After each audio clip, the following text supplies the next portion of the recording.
No, it's not. There's still another season, There. guys. There's. Sorry, I was muted. Hi! Oh, Welcome, everyone. Yeah, it's all over, folks. It's all over. It's done.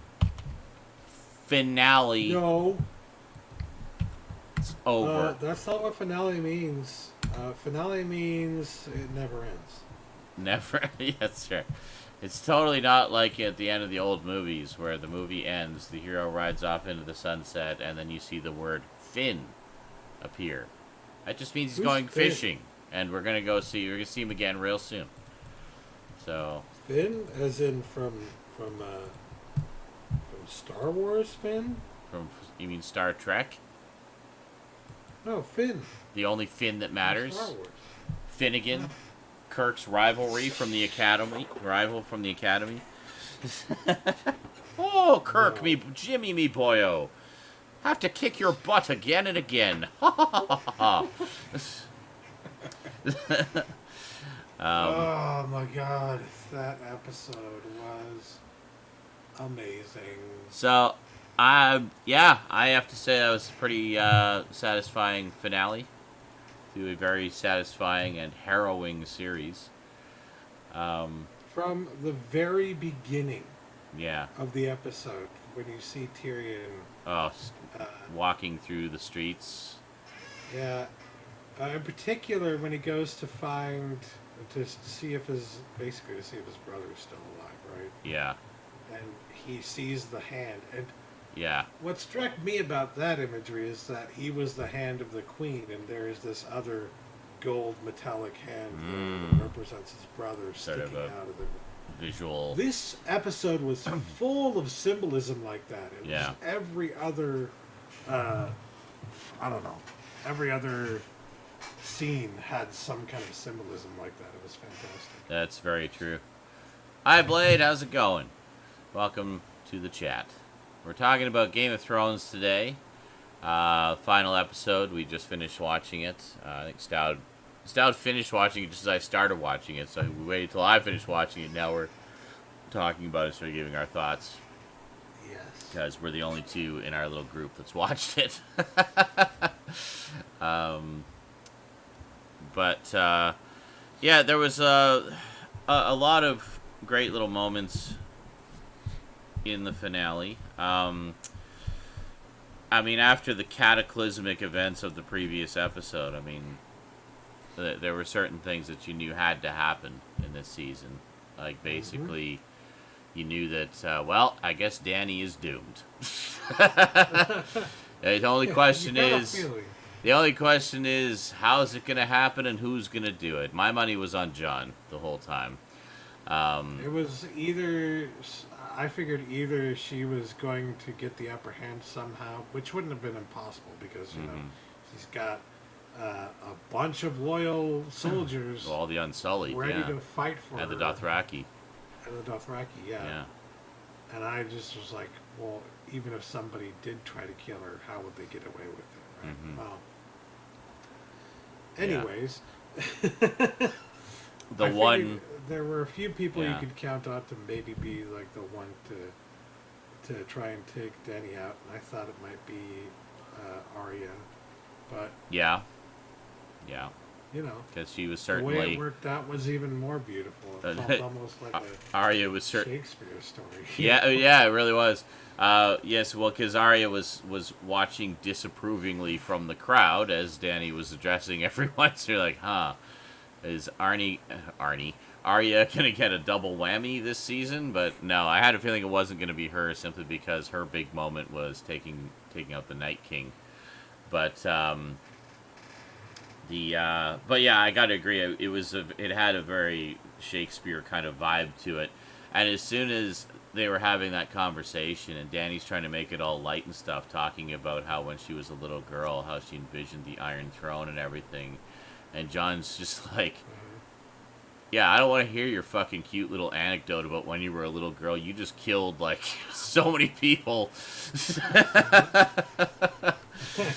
Like, normally, that Like, kind how are you of... not fazed by what you just did? Exactly. How does that not raise you. Well, that was it. That was it exactly. And then when she addressed the crowd, she was like, "We're not going to stop here. We're going to liberate the whole world." I'm like, "Oh my God, Liberate. she's completely power mad, basically. Absolute power corrupts absolutely, right?" She got to the point where she was willing to do anything she had to maintain and keep her power. Yeah. She got her power, and then immediately it overwhelmed her. Yeah. And Hey, thanks for the follow, Wonder Mustard. I think maybe because of the fact that she was scarred by what had happened to her family. Yeah. Like, she just didn't, like, she knew she would have to, or she had a feeling at least that she would have to fight for it. She thought that she would have to keep fighting for it until nobody denied her rightful place. Nobody. Yeah. And she was, at that point, she was willing to kill women and children in order to basically, like, maintain and keep that power. To keep her power, yeah. It was just like, she didn't even see a problem with it. No.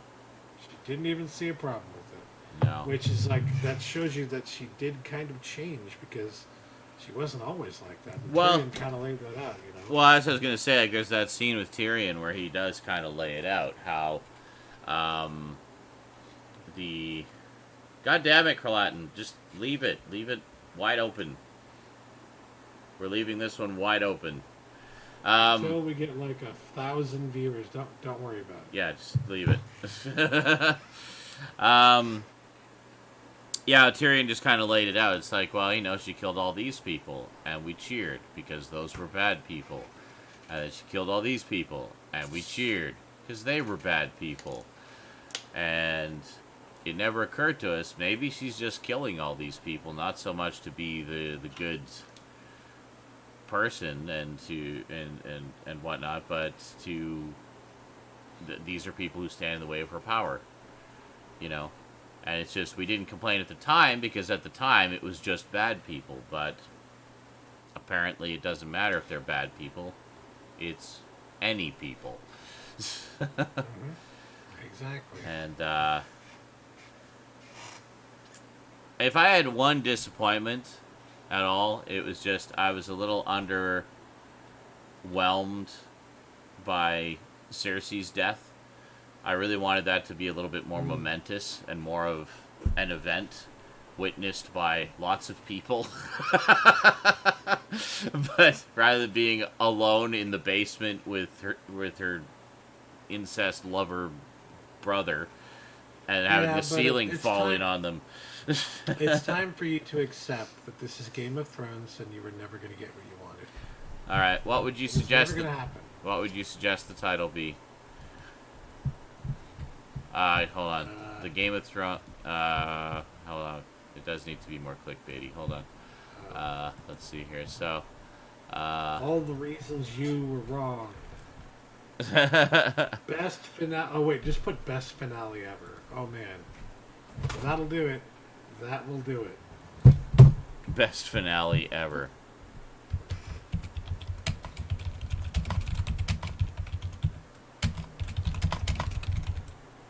You don't buy Dany not realizing how evil she was. The history of mankind is filled with people who got into power and thought they were doing things for the right reasons. Yeah. And became tyrants. Like, that's human history, dude. It's like, I can buy it because it's like, well, it's happened before, at least in our world, There we go. Best series finale ever. Game of Thrones chat. That should say it all right there.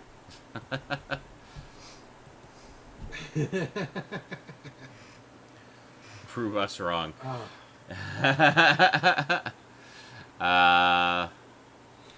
Well, that's it exactly. It's like evil people don't necessarily see themselves as evil. I mean, in their mind, they're doing the right thing for whatever their perception of the world and their ambitions are. In the case of Dany, her ambition was just an absolute fixation on taking back the throne.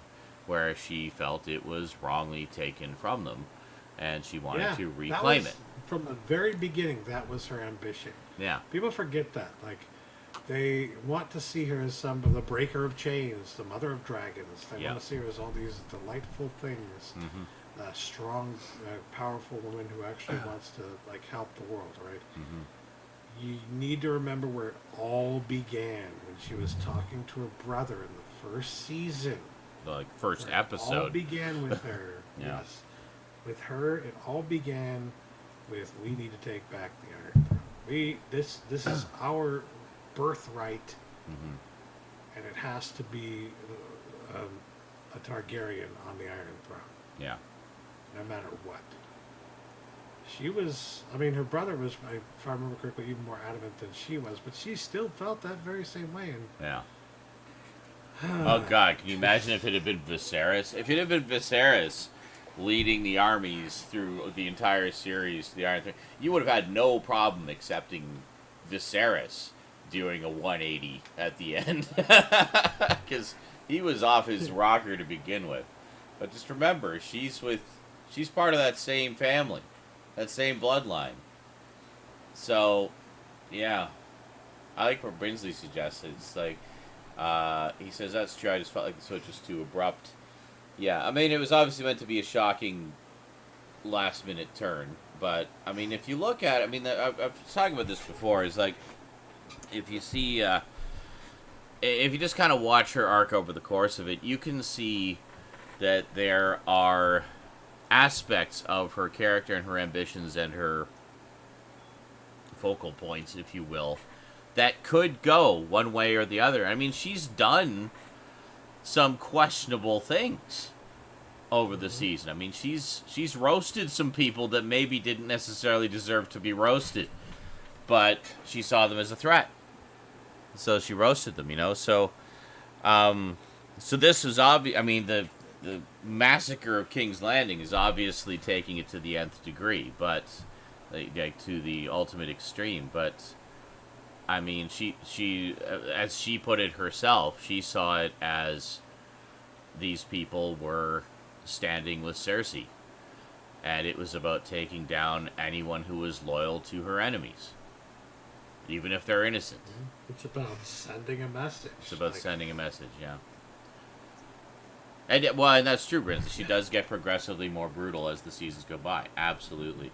And, yeah, he says the turn didn't shock me at all. Yeah, it didn't. It shocked me a little bit because, of course, on the one hand, she has done a lot of good. With liberating the slaves and everything. But it didn't completely shock me because it's like, well, Targaryens are a long lineage of people that have kind of been inbreeding for centuries. They're nuts. Remember Joffrey? Joffrey was our warning bell. He was the incest king. And look how well that turned out. He was fucking nuts. So, yep, that was your sign right there, folks. That was George R. R. Martin saying, hey, incest is not best. No. This is what happens. You end up with crazy people who kill everybody. But, yes, King Bran the Broken. That put a big smile on my face, actually. I was like, okay. So they're really looking to change the way things... Because, when you look at the history of Westeros over the past, what we know of it, it's been one king either, being betrayed or being usurped or being overthrown. It's just been kings brought about by war and conflict and treachery. So, what a change it will be for Westeros to have a kind and just king that literally just wants to do what's best for everybody. Like, Bran is about the nicest, kindest, good-heartedest person in all of Westeros. So, and he's got a whole bunch of people for his support that are good, also good people who want... Well, maybe Bronn isn't a terribly good person, but he's, he really wanted them to put all their effort into rebuilding the brothels before anything else, but...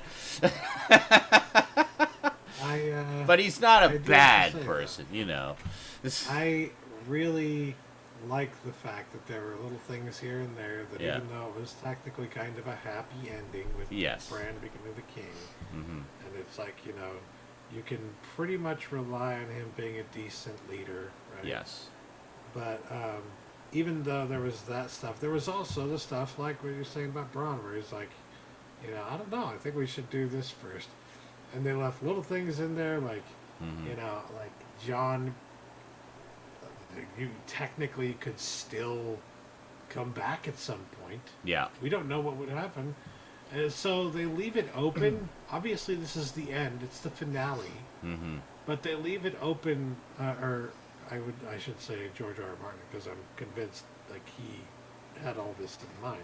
Yeah. He leaves it open so that even this is corruptible. Oh, Even absolutely.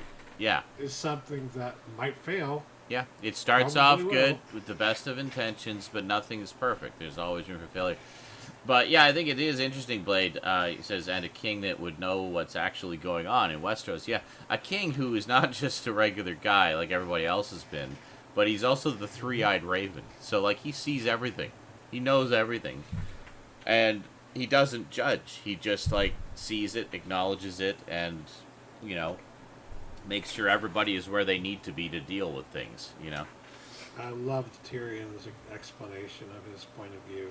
Mm-hmm. And it just, as he said it, it made me think back to all the shit Tyrion has been through. It made me realize he has seen practically every major event that has happened in Westeros Yes. in the past, decade or so.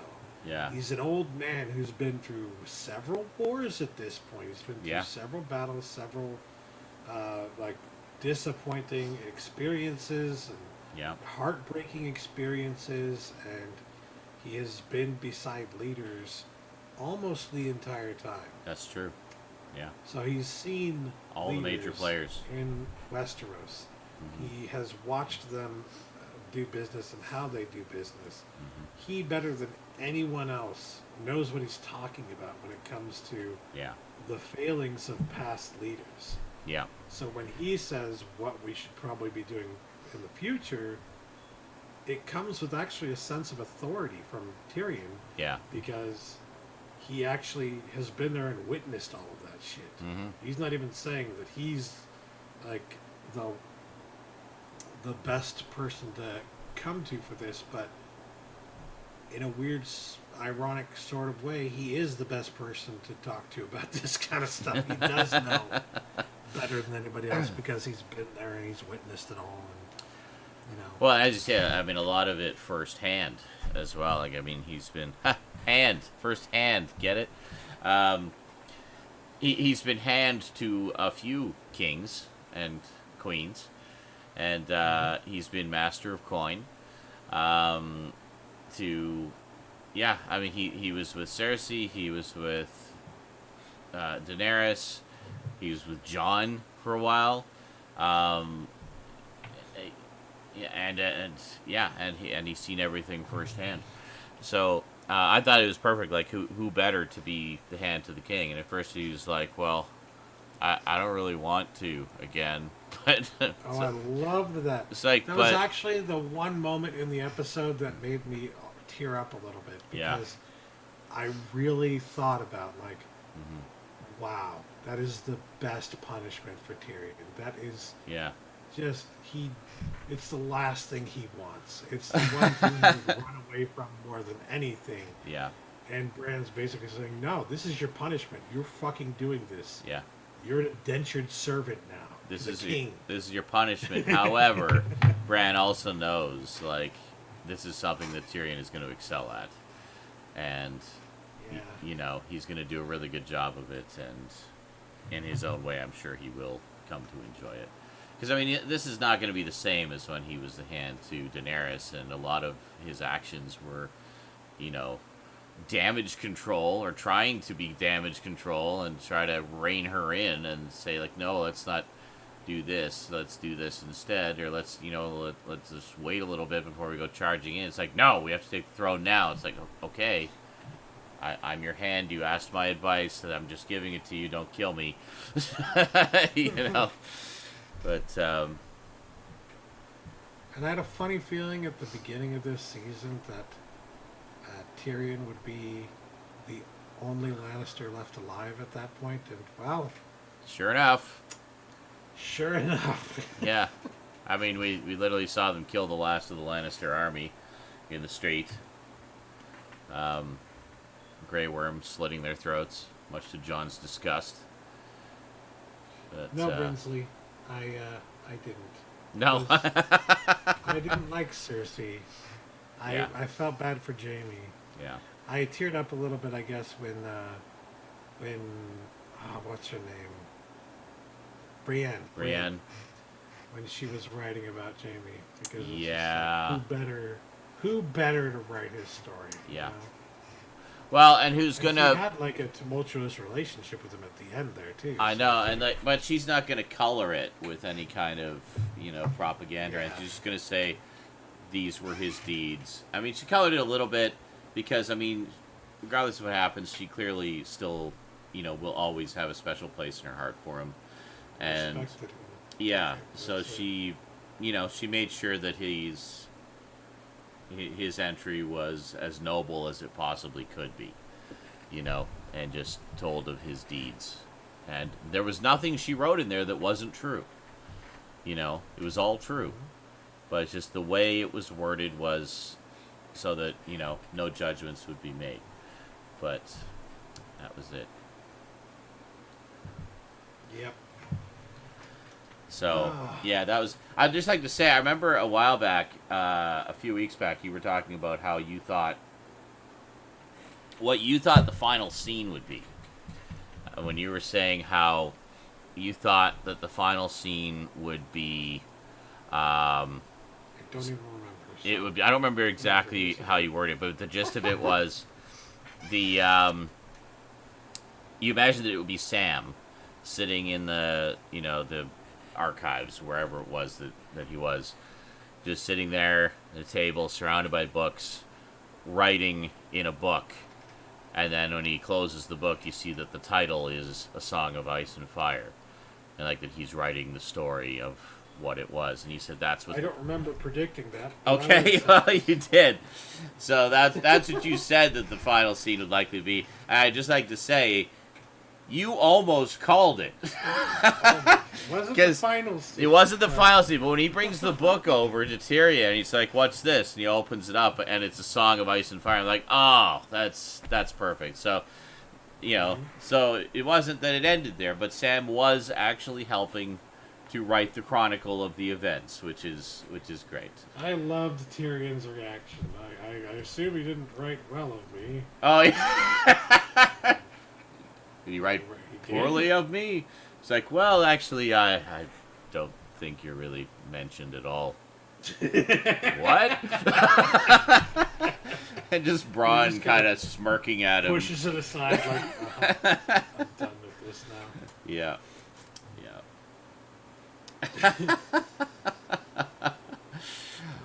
Well, you know what? The one thing I think most Game of Thrones fans said is just don't kill Tyrion. Well, he didn't kill Tyrion, okay? No. Tyrion survived. Tyrion survived, thank Now God. He gets to do the job he hates the most for the rest of his life. Yes.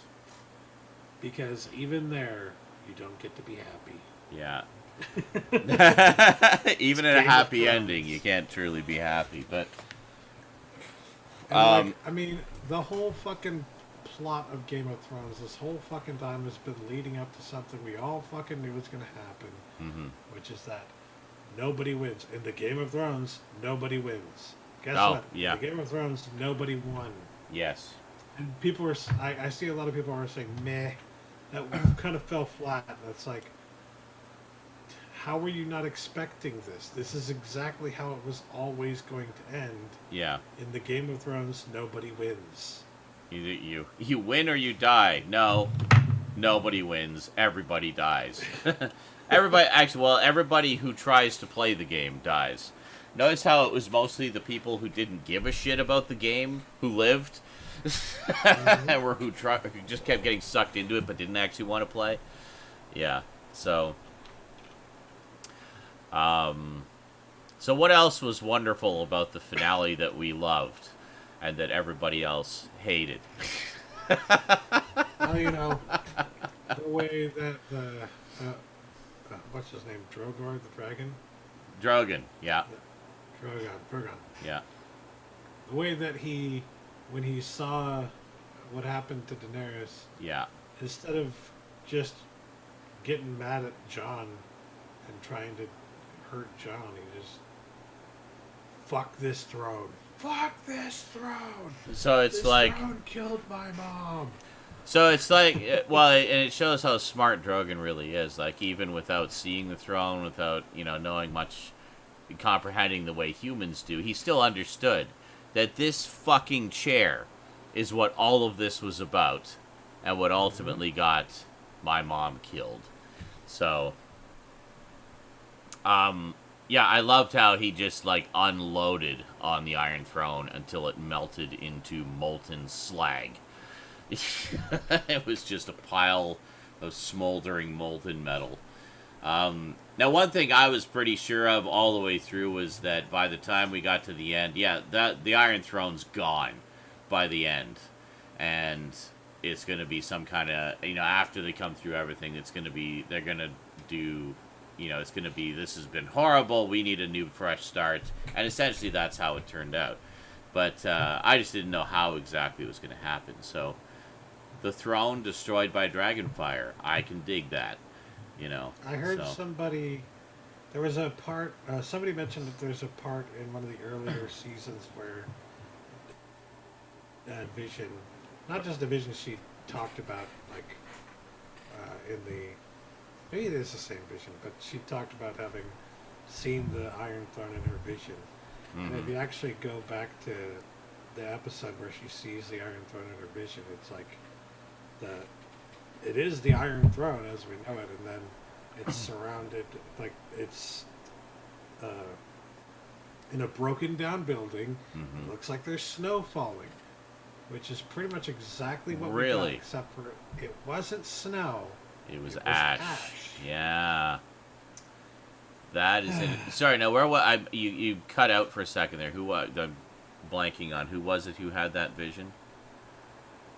Daenerys. Oh, Daenerys. Okay, right. Daenerys had the vision. Right. And I think it was the same one that she talked about, but I don't Oh, know. and she was, well, I don't, the thing she was talking about, I don't know that it was that a vision she was talking about? I thought it was more just sort of how she envisioned it, like just how she imagined it, that it would be... Are you talking about when she was trying to visualize what the Iron Throne looked like? Mm-hmm. That it was made from 1,000 swords, and what would 1,000 swords even look like? Yeah. Oh, she had a vision in season 2. God, I haven't seen season 2 in so long. This is the thing that's going to be interesting, is going back and watching. I know. I want to go back and watch the first few seasons. Because I think honestly, one of the reasons a lot of people are getting all bent out of shape about the way things turned out is because they've forgotten things. Such as how I forgot about her vision in season 2. But honestly, I mean, the seeds have been planted all along. You just don't like what they sprouted into, essentially. What gets me, what I love the most about all the hate, is just people are trying to blame the show writers, which is just stupid. Because the show writers got the information about what was going to happen in this series and this season in particular. Directly from George R.R. Martin. Yeah. George R.R. Martin told them to make it this way. Yeah. The things you're complaining about, the specific details that you're complaining about, the story elements that you're complaining about, were story elements that were intended to be put in by George R.R. Martin. Yeah. The creator of Game of Thrones. Yes. The fucking creator of the fucking franchise. When it comes to Game of Thrones, wanted it this way. George R.R. Martin is God. This is literally the world that he created. You're mad at show writers. But he didn't do it. You should be mad at Game of Thrones. But Brinsley, they didn't. You should be mad at George R.R. Martin, Hold on. the creator of Game of Thrones. They didn't do it in 6 episodes. They did it in 13. Season 7 and 8 are meant to be together. It's like, think of it as season 7 part 1, season 7 part 2. They're just calling it season 8 because it took so long to get it finished. But it's not like the entirety of season 7 wasn't leading up to the events in season 8. You know, like, come on. Not to mention the fact the episodes were considerably longer this season, so it was actually like the equivalent of 10 episodes in terms of running time. Yeah. You know, I mean, some of those episodes were darn near an hour and a half long. You know, we haven't had that in any other season. I mean, the most we had in some of the other seasons were, I think, season 7, they were about an hour. But this one, they were like 70, 80, 85 minutes. You know, they were literally movies. What I would say to that whole thing is just, like Brinsley said, I'm pretty sure he didn't say to do it in 6 episodes. Well, I'm also pretty sure that the information that George R. R. Martin gave to the show writers wasn't the whole fucking book, which isn't even fucking... No, of course not. It was still the main plot details that everybody has problems with. So it's still George R. R. Martin's story that you have a problem with. The broad strokes. As I like to use, a good term for it, I think. But the major events, I think the reason that it was a shorter season is because they were trying not to put too much of their own shit in there. Mm-hmm. Only tell what George R. R. Martin told them to tell in the story. And obviously... Think about that. Why else would they make it a short season except... Oh, this is the material we have. Yeah. But obviously... This is the material we have. But obviously they also... I mean, they have the broad strokes, the major events that George gave them. And really, it's just them filling in the blanks. It's like, okay, well, because, I mean, the major events still happen, I think, much as they will in the books, but the path of how we get there will be different. Because, I mean, obviously they're changing things slightly based on how they've changed things in the show from how they went in the books. Like, certain things happened to different characters in the book that were sort of changed in the show and whatnot. But... like the whole thing with Sansa and Ramsay, for example, that doesn't happen in the books. In the books, it's a completely different character that goes through that, and that character I don't think was even in the series. So they actually made it about Sansa and part of her arc, which I think worked really well. You know, it worked really well for her arc and gave her more, trauma to go through that ultimately she became stronger for, and that's fine, that works. But bottom line is, in the end, she still becomes Queen of Winterfell. So, like, Queen of the North. So I think what bothers me when people say that they don't like that they're blaming the writers of the show, though, is I know the writing. There's been no problem with at all. Like, no, especially in this episode where we got that explanation from Tyrion, which was just some of the best written dialogue I've heard in a long time on television. That was great. Especially the part when when Jon goes to see Tyrion. One of my favorite lines in the episode is the second he sees Jon, "Did you bring any wine?" I know. I guarantee you, that's not that's one of those things that's not something that George R. R. Martin told them to put in there. Make sure you ask for wine. No. Well enough. Yeah. No. They know Tyrion well enough. Yeah. That they know to put that kind of thing in there because that's part of his character, right? Of course.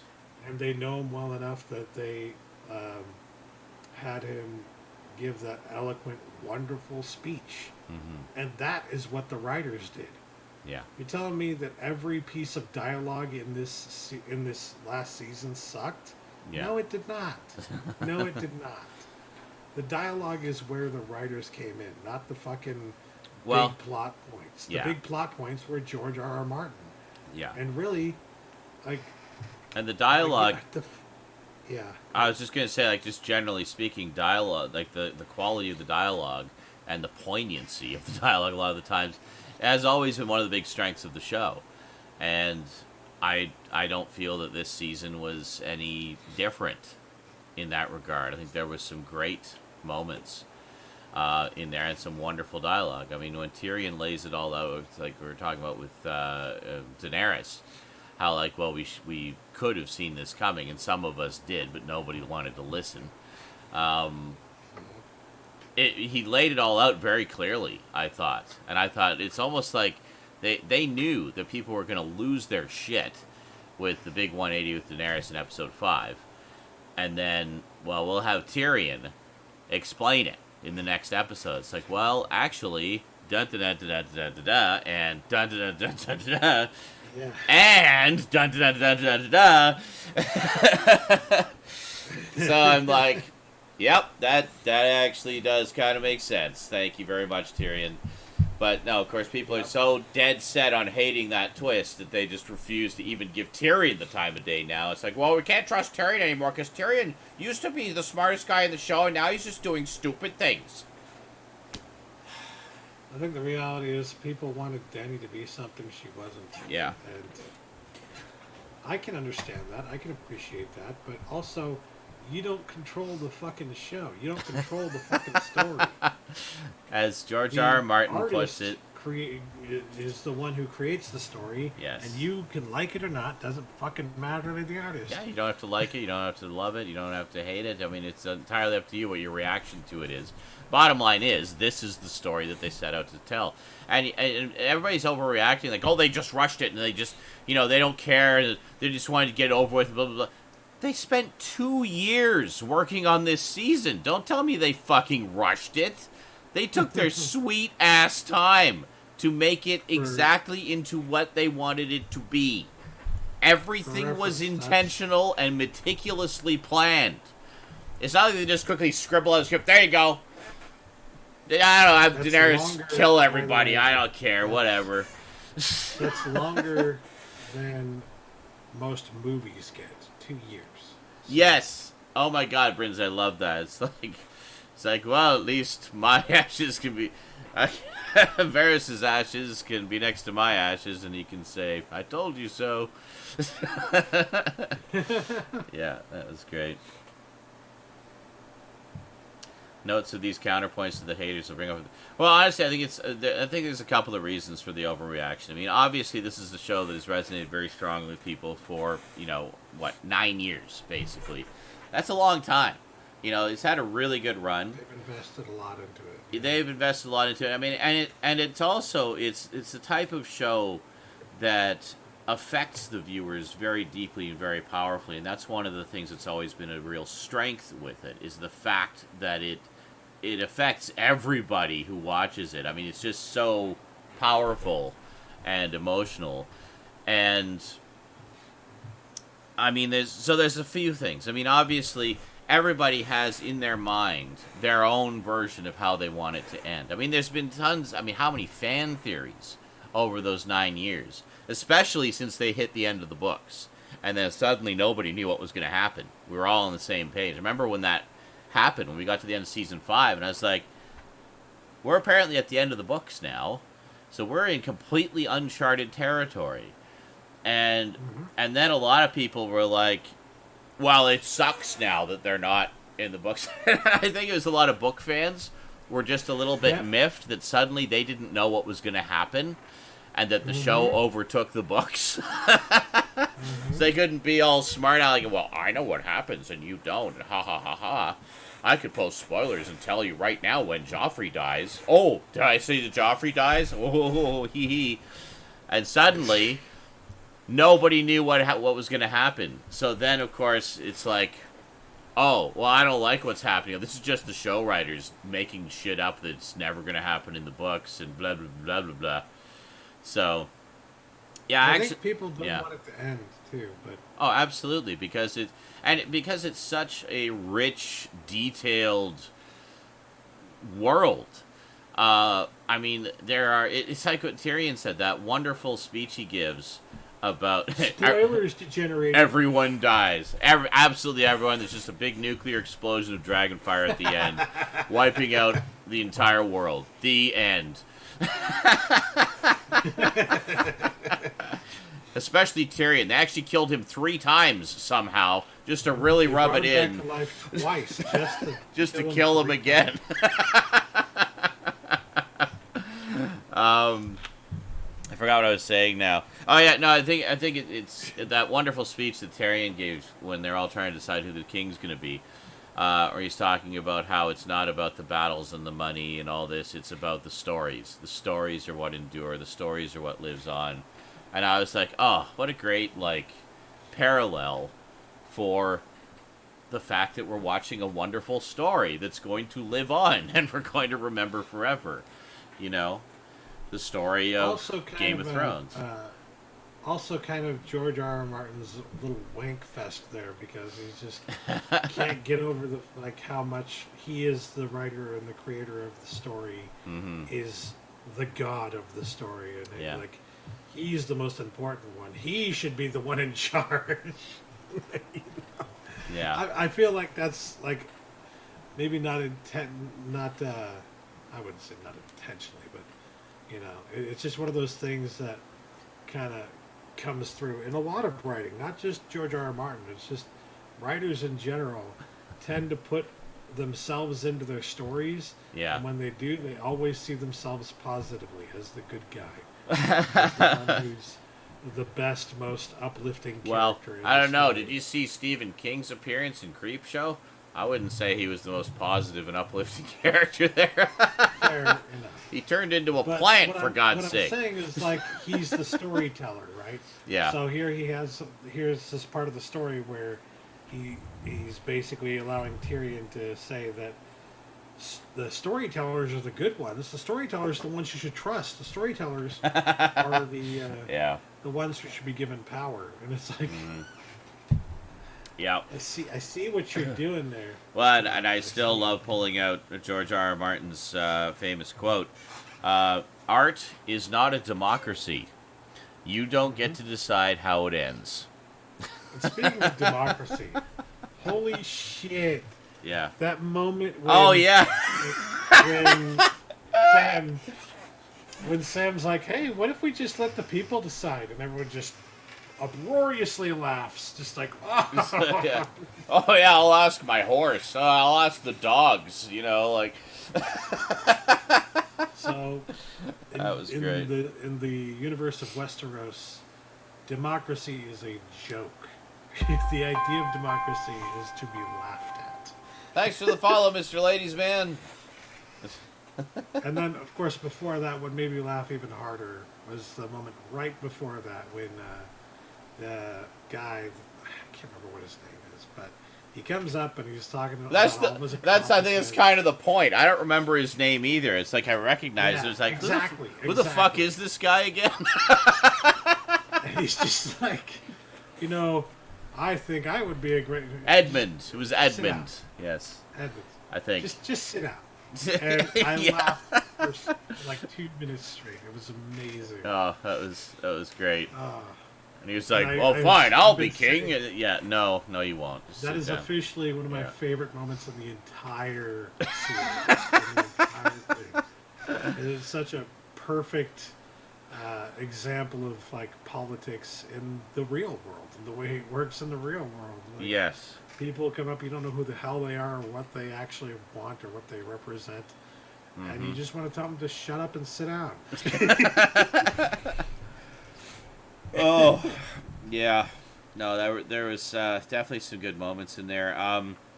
I actually paused it to go and get a drink right when Tyrion goes to Jon to tell him what his fate's going to be. It's like, we're going to send you back to the Wall to be part of the Night's Watch. And I paused it, and Jon's expression was totally fuck's sake. Just the fuck? Really? Are you sure I can't die? Because I think I would prefer... I think I would rather die. But I love when he goes back to the Wall, and there's Tormund and all the wildlings just sitting there waiting for him. You have a friend. Yes. I actually started singing, "You got a friend in me." And I was like, is that Tormund? Oh my god, it's Tormund. And then, sure enough, he just goes off at the Wild, and he's like, fuck this, I'm out of here.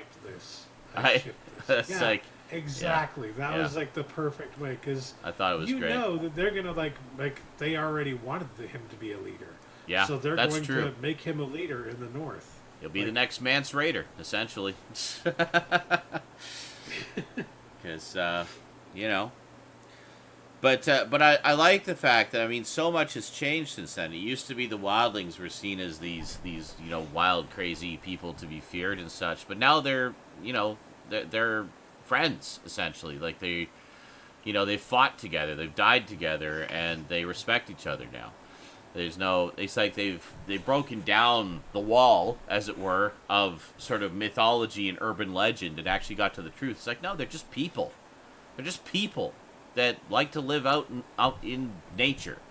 And that's it. And they're a little bit rougher and tougher than what you may be accustomed to in your civilization. But they're just people.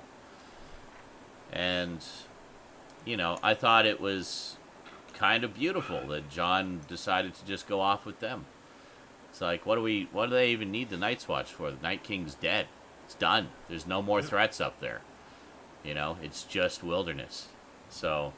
And I'm sure Bran knew that that's what was going to happen. Oh, absolutely, he knew. He knew Absolutely. when he decided to... When he basically...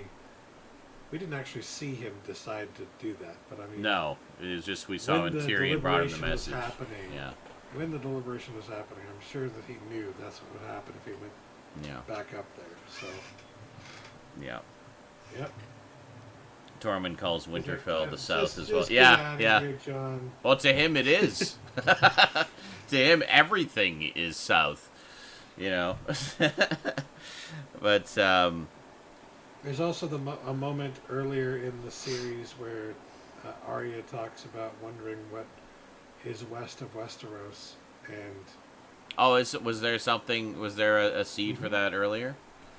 Yeah. I love that she's There's a seed for almost everything. In this episode. Well, and that's the thing. That's the point I've been making is people are acting like all this stuff is out of the blue, but it really isn't. You've just forgotten stuff. We all have, because it's been a long ride. Forgotten everything. So rewatch everything, and then now that you know how it all turns out, maybe you'll actually pick up on the seeds. Because honestly, guys, there's been a plan the whole time. There really has. And the plan. The one thing I want to get across more than anything is that George R.R. Martin, as a writer, you should know by now. Mm-hmm. He is a masochistic son of a bitch. Well, I think he's a sadistic son of a bitch.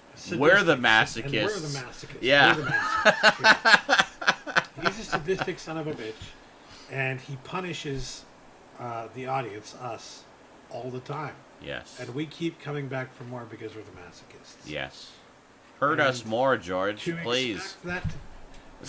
It's when people complain about this season, it makes me feel like, well, why were you not expecting that to begin with? You should know by now. The whole deal is we don't get to be happy. Nothing that happens is going to make us happy. Yeah. It's all punishment. That's all. Anything from George R.R. Martin is punishment. But we like it. So it's punishment that we like we're into S&M or something. It's Now, we talked about... I was just going to bring that up, Sausage. We talked about the wonderful scene where Brienne is writing the last few lines of Jaime's entry in the Book of the Knights. Mm-hmm. Now, what did you think of what I think is one of the big controversial turns in this season, where her and Jaime finally have their tender moment together, and it's all poignant and beautiful, but then Jaime goes back to Cersei in the end? What did you think of that turn of events? It made sense. Yeah. I wouldn't say I necessarily expected it. Yeah. But if you know Jaime, Mm-hmm. he's not perfect. No. And he has always had a thing for Cersei. Yeah. Always. It's like an unhealthy obsession, really. And self-destructive. The same way that we have an unhealthy, self-destructive obsession with coming back to Game of Thrones every single time, even though we know we're going to be punished for it. We just got to feel that pain one more time. More, please, George. Yes, George. May I have another? It hurts so good. But, I mean... Yeah. That's a very good Obviously, point, none of us Brinsley. wanted that to happen. But No, because they shared so much and they were part of kind of each other's redemption. Like Brienne wasn't feeling that she was being the best knight that she could be, and that she was letting people down and such. And Jaime was like, "No, you've been amazing." And then she was part of Jaime's redemption as a character. The big thing that we didn't really see coming was just how much self-loathing Jaime actually has for himself, and how he could not allow that to be, even though, I'm sure he and Brienne could have potentially been very happy together. I mean, they shared some very powerful moments together in their journeys, and went through a lot together, and they obviously had a connection and a genuine fondness for each other. I mean, it's probably the closest. It just wasn't meant to be. It's probably the closest thing Brienne has ever felt for the closest thing to love that Brienne has ever felt for somebody is what she felt for Jaime, and I felt really bad for her. That was the tragedy of it all. And there's so many tragic moments in this whole There series. is, yeah. Well, it's just that, I was just gonna say, like, despite that huge journey that Jaime went on, and how he could it was really down to his own personal choice, as the character. Do I go this way, or do I go this way?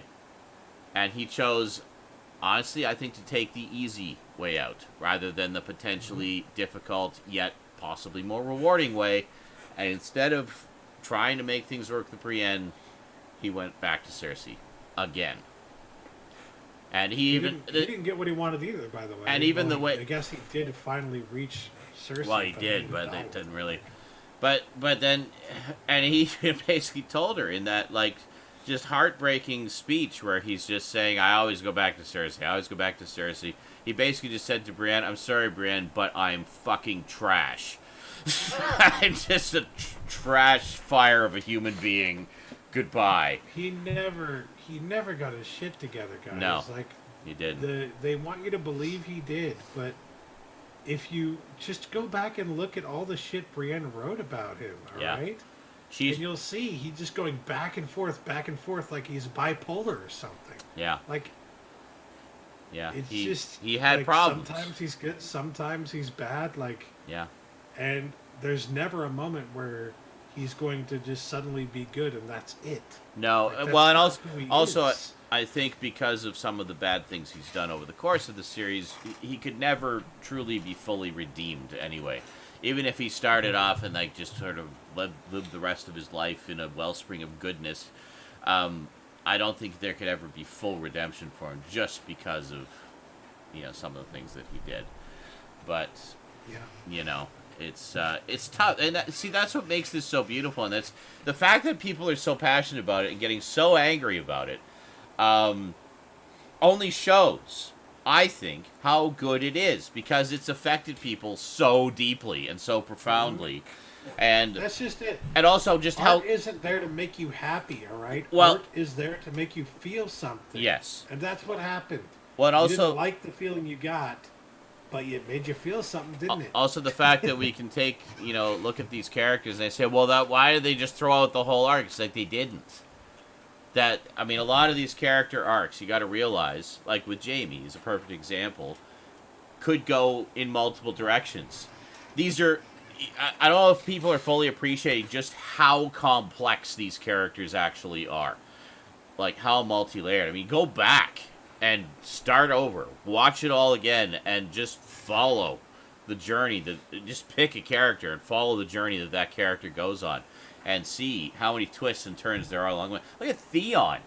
Look at the arc that Theon went on. Holy fucking shit. If ever there was the most satisfying arc of redemption for a character, I would say Theon is it. That is the one right there. Because he started off as just this fucking prick that everybody hated. He was just going around banging whores left and right. And then he went off and went back to the Iron Islands. Oh, I'm going to prove what a tough bastard I am, and he goes and kills those kids that we thought was Bronn and Rickon, but it wasn't. Or Bran and Rickon, but it wasn't. And then that's still not good enough for Daddy, and then he gets kidnapped by Ramsay and gets all the horrible things that Ramsay did to him, and then he gets completely destroyed as a person, broken down to almost nothing, lost his identity, goes back home. His sister brings him back and lets him find himself. It's like, yeah, so what? You don't have balls anymore. Still, be a man. You can still be a man and make a difference and do something. Then finally, in that last scene where the Night King is closing in, he fought to the death to protect Bran. Even though he knew by that point, because the Night King had reached them, it was a lost cause. And they were fucked. But he was not going to stop. He had pledged to protect Bran, and he was going to do it to the end. That was like the most beautiful and painful to watch arc of any character in the whole thing. But the way that ended was, I think that was the most perfect ending for his character. It was heartbreaking. It was absolutely perfect. But it was and beautiful. I'll tell you why. It was beautiful. Because it was amazing because if you think about his story arc and everything he did in his fucking story, it was all like he wanted approval. He wanted people to approve of him. He wanted people to think right. highly of him, right? He wanted he wanted his dad to think he was a good man. He wanted Ned to think he was a good man. He wanted everybody around him. That's all he wanted was some recognition. Yeah. And he never got it until the very last moment there when Bran said, "You are a good man." Yeah. And he almost cried right there. Finally, yeah. But then he bucked up and just ran at the Night King in that just beautiful moment where you knew he was doomed, but it was still just a beautiful moment.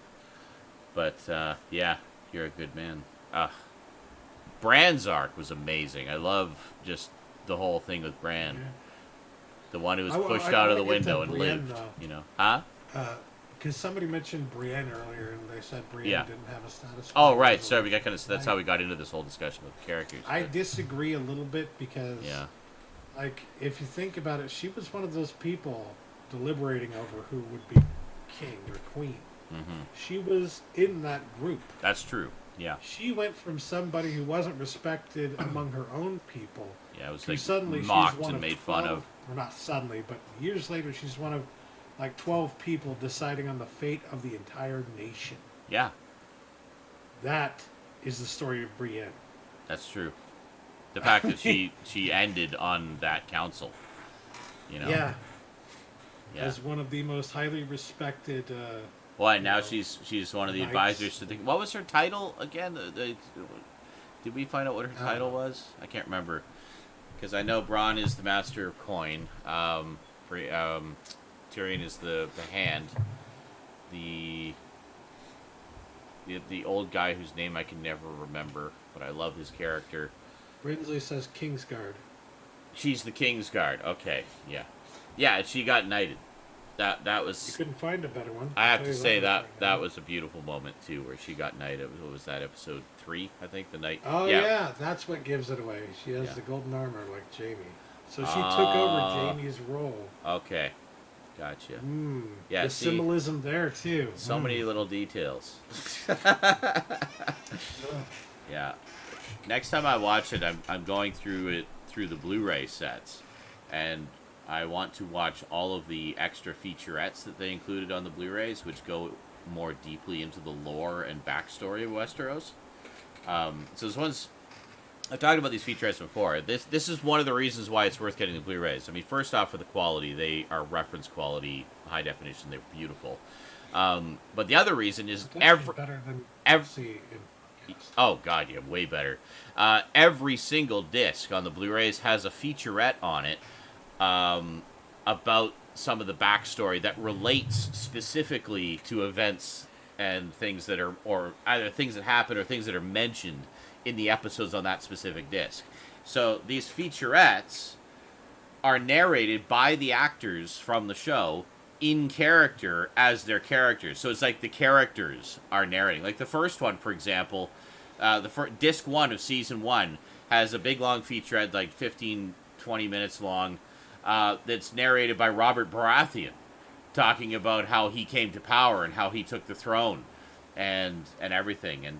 But every disc has a featurette like that, and they're exclusive to the Blu-rays. So there's your reason to get the Bluerays.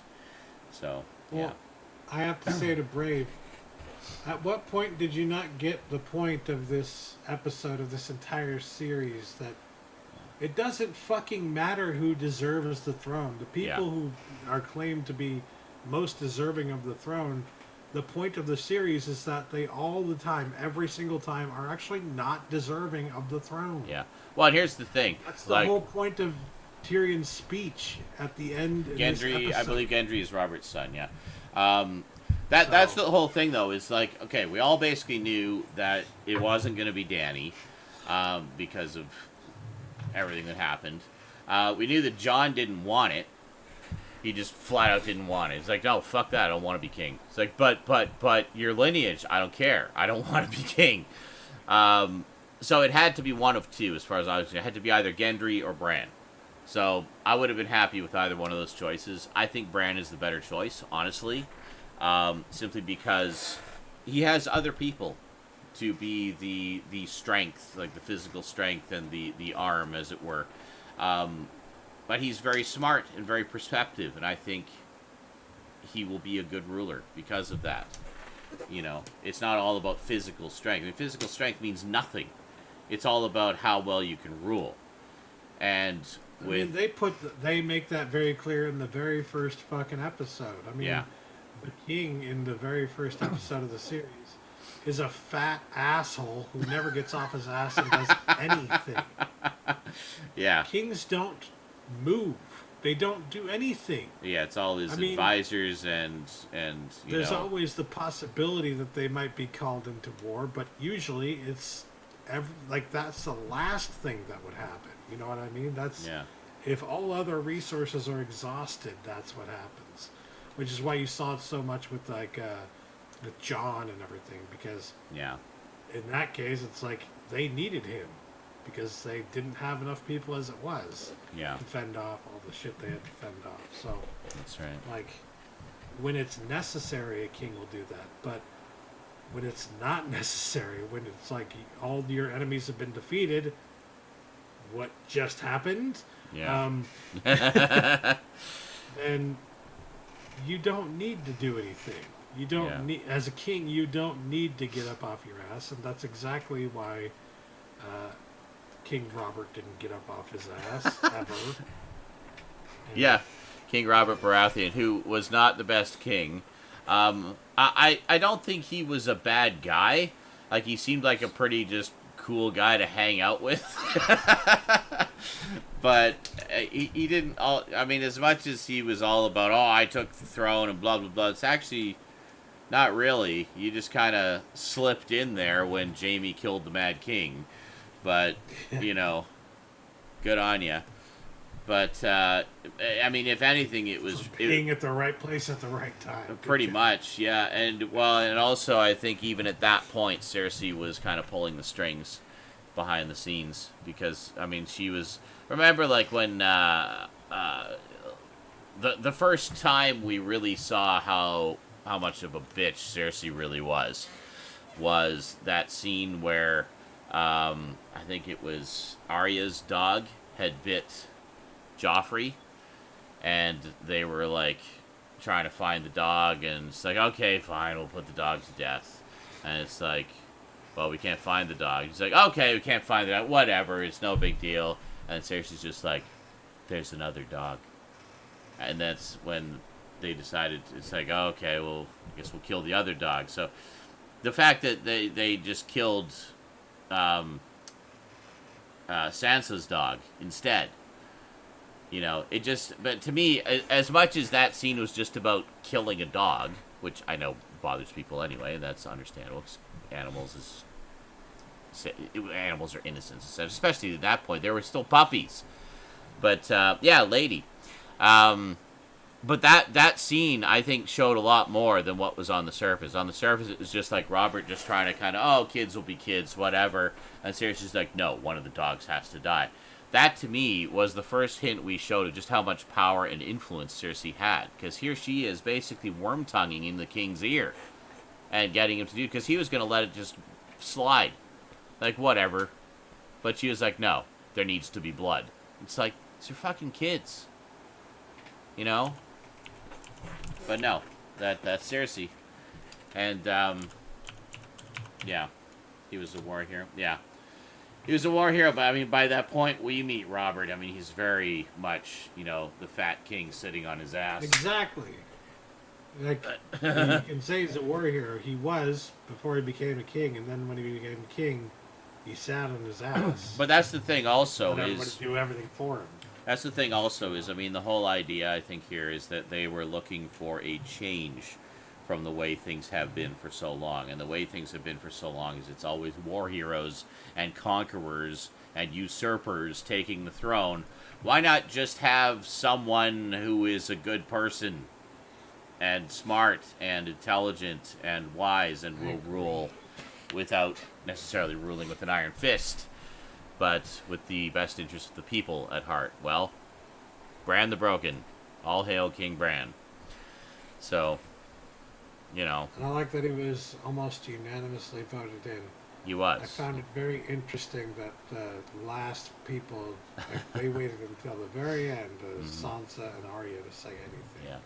But I like Arya didn't say anything, but No. Sansa was just like, yeah, I'm just going to go back to the north. That's right, yeah. And remain independent. That's right, Brinsley. And also not being born into power was the other thing.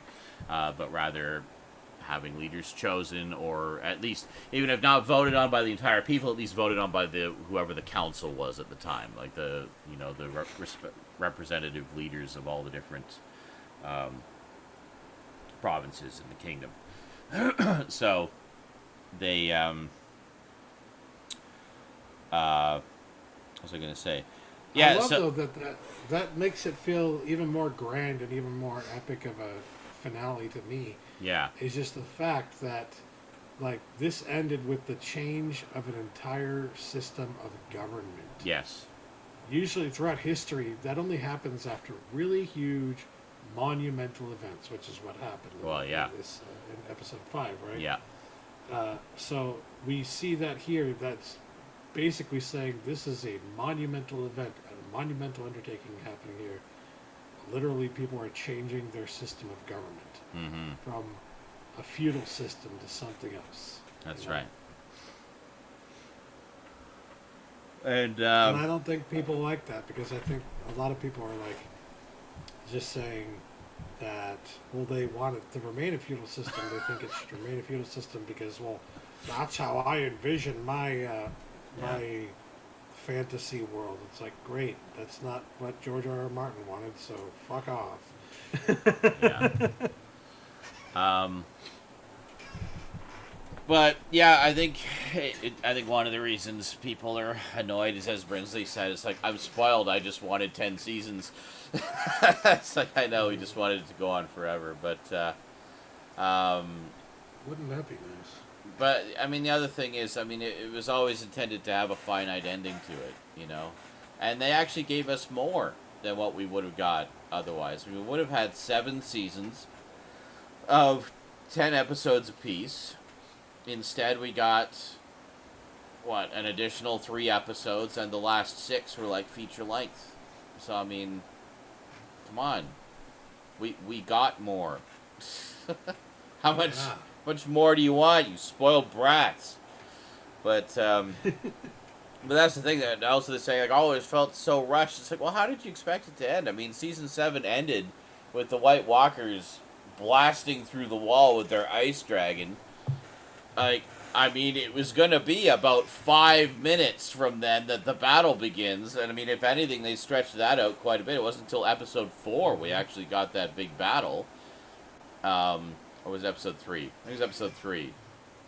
Yeah, it was episode 3. Never mind. So, yeah, but, I mean, they stretched that out. I mean, come on. That's like 3 episodes until we got the Battle of the White Walkers, which was... God, that episode was spectacular. It was amazing. Everybody's complaining it was too dark. Well, you're fighting the Night King at night in a blizzard. It's going to be dark. Get the Blu-rays. You'll be able to see things a lot better on the Blu-rays. But yeah, that's the other thing is everybody's saying, oh, the rest of the... We're getting more. The main series is done, but we're getting... more. We're getting spin-offs. We're getting prequels. We're getting at least, I think I heard we're getting at least 2 that got in development. We're getting the actual story that the showrunners want to do. Yeah. Like, to this point, it has all been what George R. R. Martin wanted to happen. The spin-off is going to be all original stuff based on Game of Thrones, not stuff that was created by George R. R. Martin himself. So, you know, I'm sure there'll be a lot of people hating on it for that. I mean, at that point, if you want to say at that point, I will disagree with you to the end of the earth, potentially, that it sucks because it's not from George R. R. Martin. But Yeah, that's just ridiculous. at this point, it's still George R. R. Martin. Yeah. You shouldn't be complaining about the show creators right now because it's not their fault. Well, and even the whole thing is with the prequel series and stuff. I mean, it's still all based on George's work and his lore and his backstory that he's created. You know, so if we get a prequel series set 100 years in the past, and we see maybe the creation of the Night King, maybe the original reign of the Mad King, who knows? They could go even farther back than that. I mean, there's any number of things that they could do, and it's all in the lore. It's just going to be, you know. Yeah, no, that's not true at all. So Brave, come on, And that's just being like, silly. How did they fuck up Game of Thrones? Explain to me.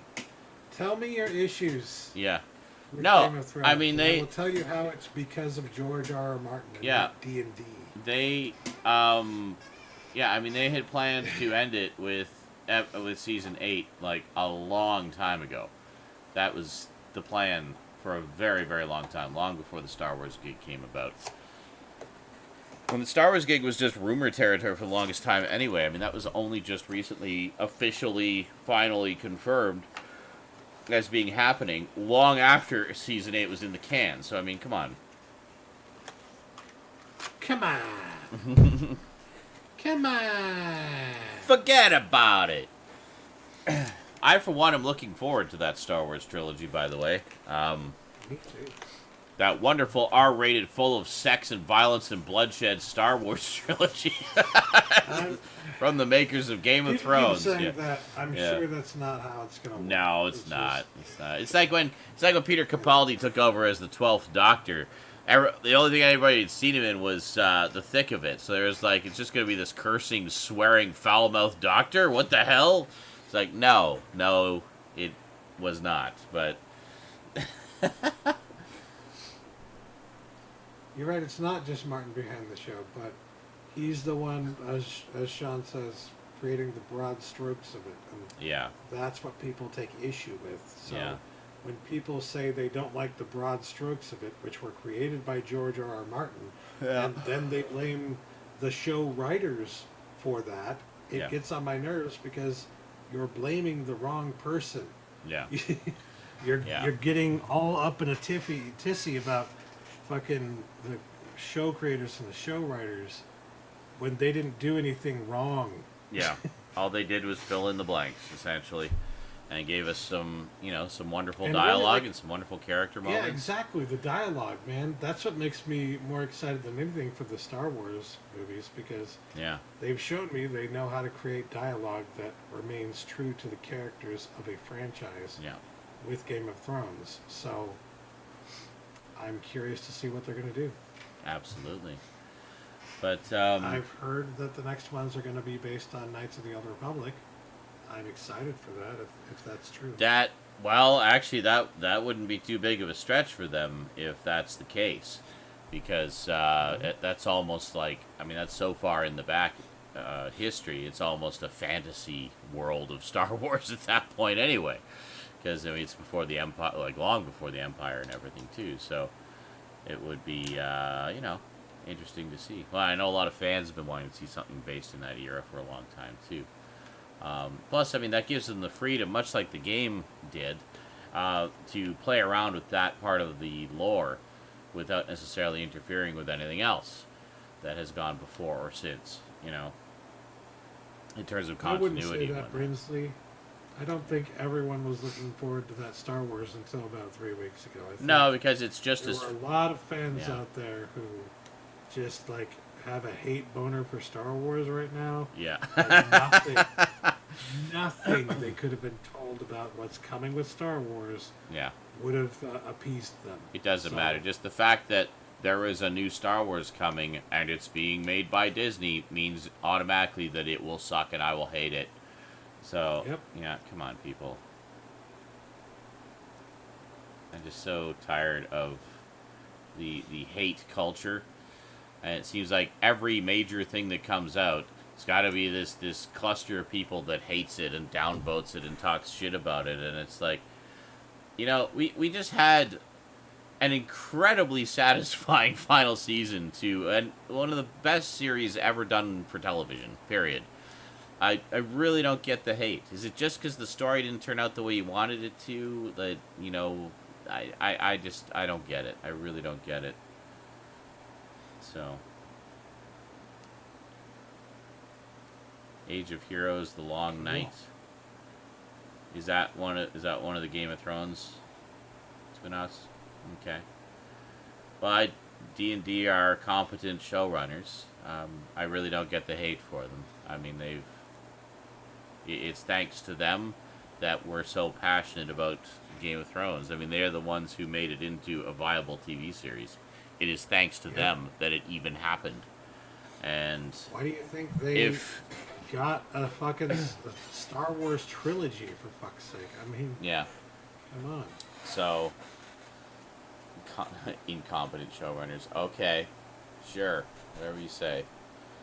I'm not buying that because, well, the proof is in the pudding. Yeah. I disagree. They've been in charge since day one. So if you ever liked Game of Thrones, then even once, there you go. That's thanks to them. Okay, thanks welcome. to them. So I don't know. Any other thoughts, Stout? Any other sort of standout moments? Any other things you've heard that people hate that you don't hate? Well, I heard people saying that they thought it fell short, and it was like fell short. There wasn't enough of it didn't end with a bang kind of thing, Okay. Which is just like, how much more of a bang do you want? 5, god damn. Episode 3 and episode 5. Like, how much more of a bang do you need? Like, how much bigger did the... if you just have nothing but epic battles, it gets really fucking boring. Notice how 4 of those 6 episodes were more character-focused? Yeah, you notice... I remember when one of the seasons, I should say, would lead up to, like, the big battle, and there would be, like, one big battle per season. Yeah, pretty much. We got 2 in 6 episodes. Yeah. So... Yeah. And 2 that we've been leading up to for literally the entire series. So... I just don't... I honestly don't know. It's almost like people don't even know what they actually want. Or what they think they want isn't what they actually want. Like, I see people complaining that there was too much big battles. People complaining there wasn't enough big battles. It's like, do you even know what... Yeah, of course it did, because people didn't want it to end so brave, and they refused to accept that that's how it ended because it isn't how they wanted it to end. That's the beginning, middle, and end of that. Currently, yeah. We live in a culture currently Yeah. where it is popular to not like something. Yeah, we are in a hate culture. Yeah. Now, I like that phrase for it. I won't use that phrase, but yeah, it's a good phrase. But what I'm saying is that because people see that they can get a lot of attention and that they can basically have a lot of people on their side if they also join in with this not liking of things. Yes. That's what draws them to do it, because in human nature, you are drawn to do whatever is necessary, not just for survival, but also for companionship, for kinship. So, to be able to, like, I don't know, maybe make friends, but also just to have people who agree with you, who are on your side about something. Yeah. A lot of people, it is completely within the human frame of thinking, the way that human beings are, to want to side with whatever side is the most popular side. You know what I mean? Yeah. Just so that you can get that kind of attention, the positive attention for being on the right side of it, you know? So, I think that's kind of part of it, just the whole culture of people wanting to be on the winning side of things, people wanting to be... I just want to belong. Yeah, that's it. They just want to belong. They want to be part of the crowd that like is echoing the same thought. See, if we had done this stream with the title "Game of Thrones finale sucked," we'd probably have 10,000 viewers right now. But it's like, yeah, it did. It sucked. Let's talk about how much it sucked. Let's get our hate on.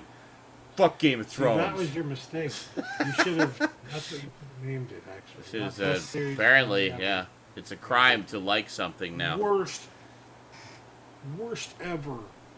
Worst series finale since Seinfeld.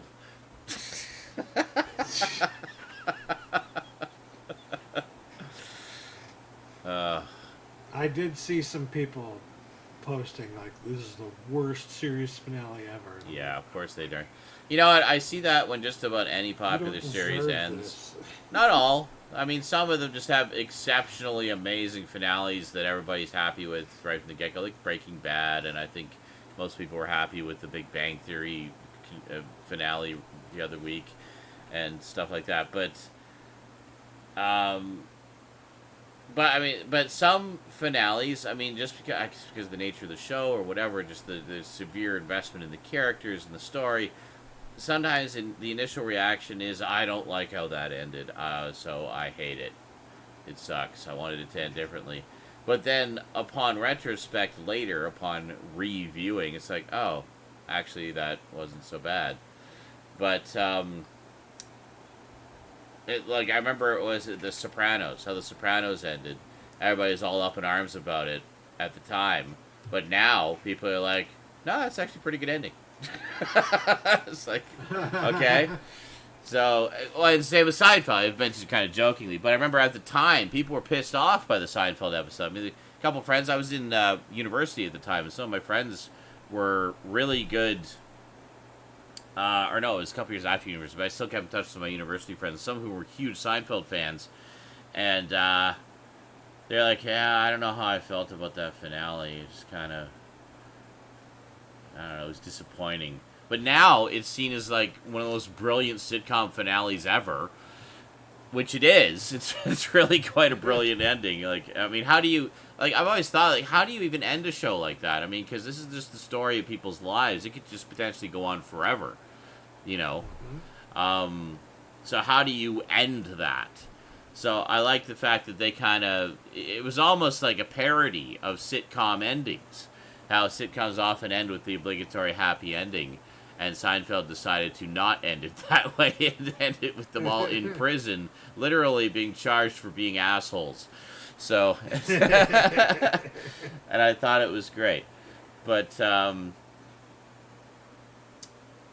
and I think the same thing will happen with Game of Thrones. I think, honestly, it's like what we've been talking about tonight, is that people have forgotten a lot of things, a lot of clues along the way, or just choose to look at them through rose-colored glasses, and they're not seeing the actual sequence of events, the actual arcs, and how, you know, a lot of what we've seen has been leading up to this. The seeds are there. But what they're not accepting is they chose to interpret those seeds one way, that it was going to go one way, and it went another way, and now they're mad because it didn't go the way they were expecting or the way they thought it should. And that's the beauty of these characters and these storylines, is they can go in so many different directions. And that's one of the things, I mean, you got to think, that's one of the things that engaged us in the first place and made us want to keep coming back week after week to this show, is because it was one of those things, one of those types of stories where you don't know what's going to happen next. Yeah, I think the culture has developed over the entire span of this series. The nerd geek culture, whatever, has developed in such a way that they're it's more hateful now. Like It you were really saying to is. begin with. Well, in the past And 9 years, the hate culture in geek fandom has and I definitely think what exploded. happens also, It's ridiculous I think now. what happens also is that people will see something that they don't like happening in the series, in this series, for instance. They'll see it like, well, that's not what I wanted to have happen.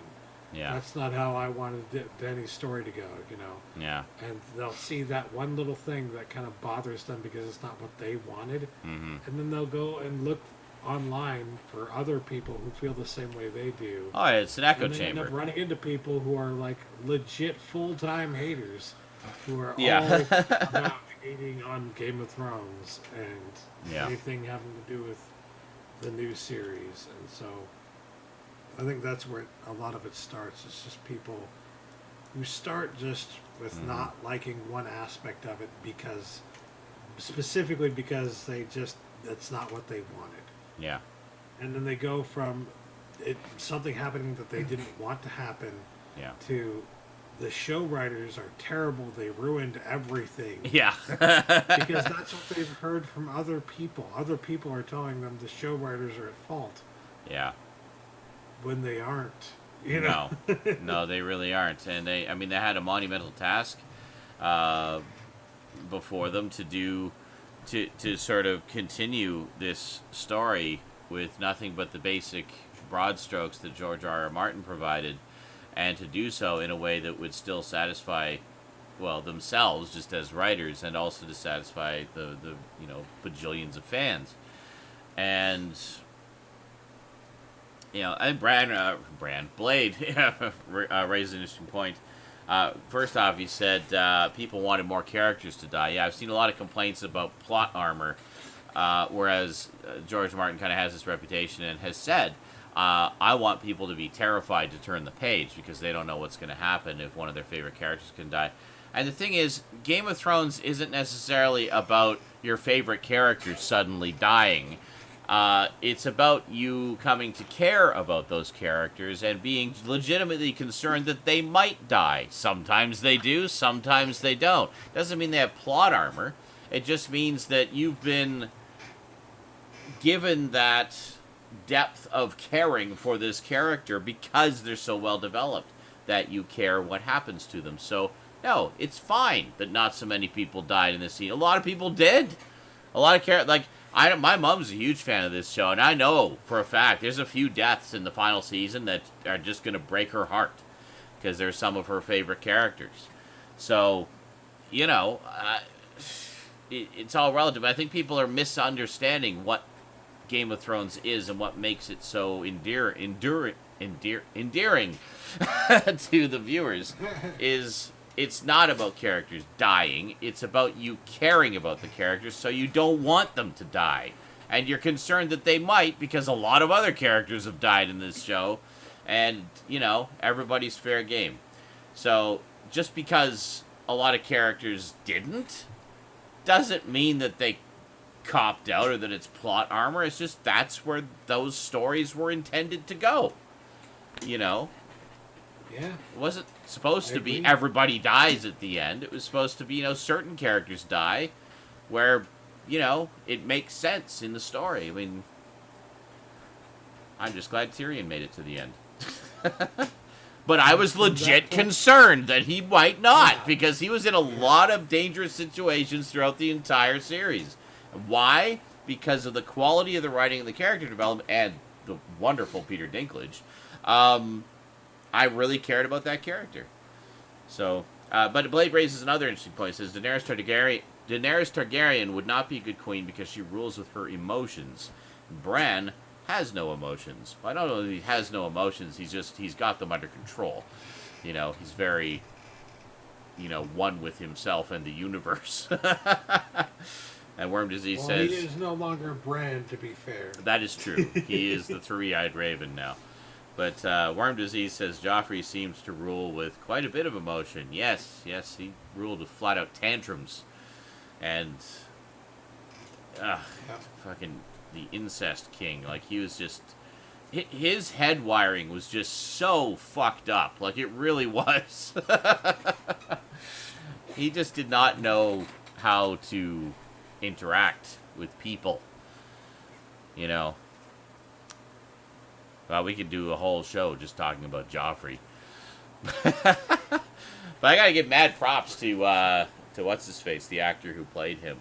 Like, if you've ever actually seen him in interviews, he is like crazy smart and funny and well read and just like the coolest guy you could ever talk to. But like, he really did an amazing job with that character, just making us hate him. He'll never be anything but Joffrey to me, and because of that, I will always hate him in every role he does. Yes, that's right, Brinsley. Actually, one and done. He stopped acting after Game of Thrones. Yeah, he did an interesting talk at a university about sort of the nature of fame and whatnot, and it was fascinating just to listen to him speak. But I think he's doing like teaching. Jack Gleason, thank you, Blade. Yeah, I think he's doing like teaching or something now. So he was interested in more of an academic career than acting. He was just kind of been there, done that. Well, he definitely made his mark, that's for sure. And people will never forget his performance as Joffrey. But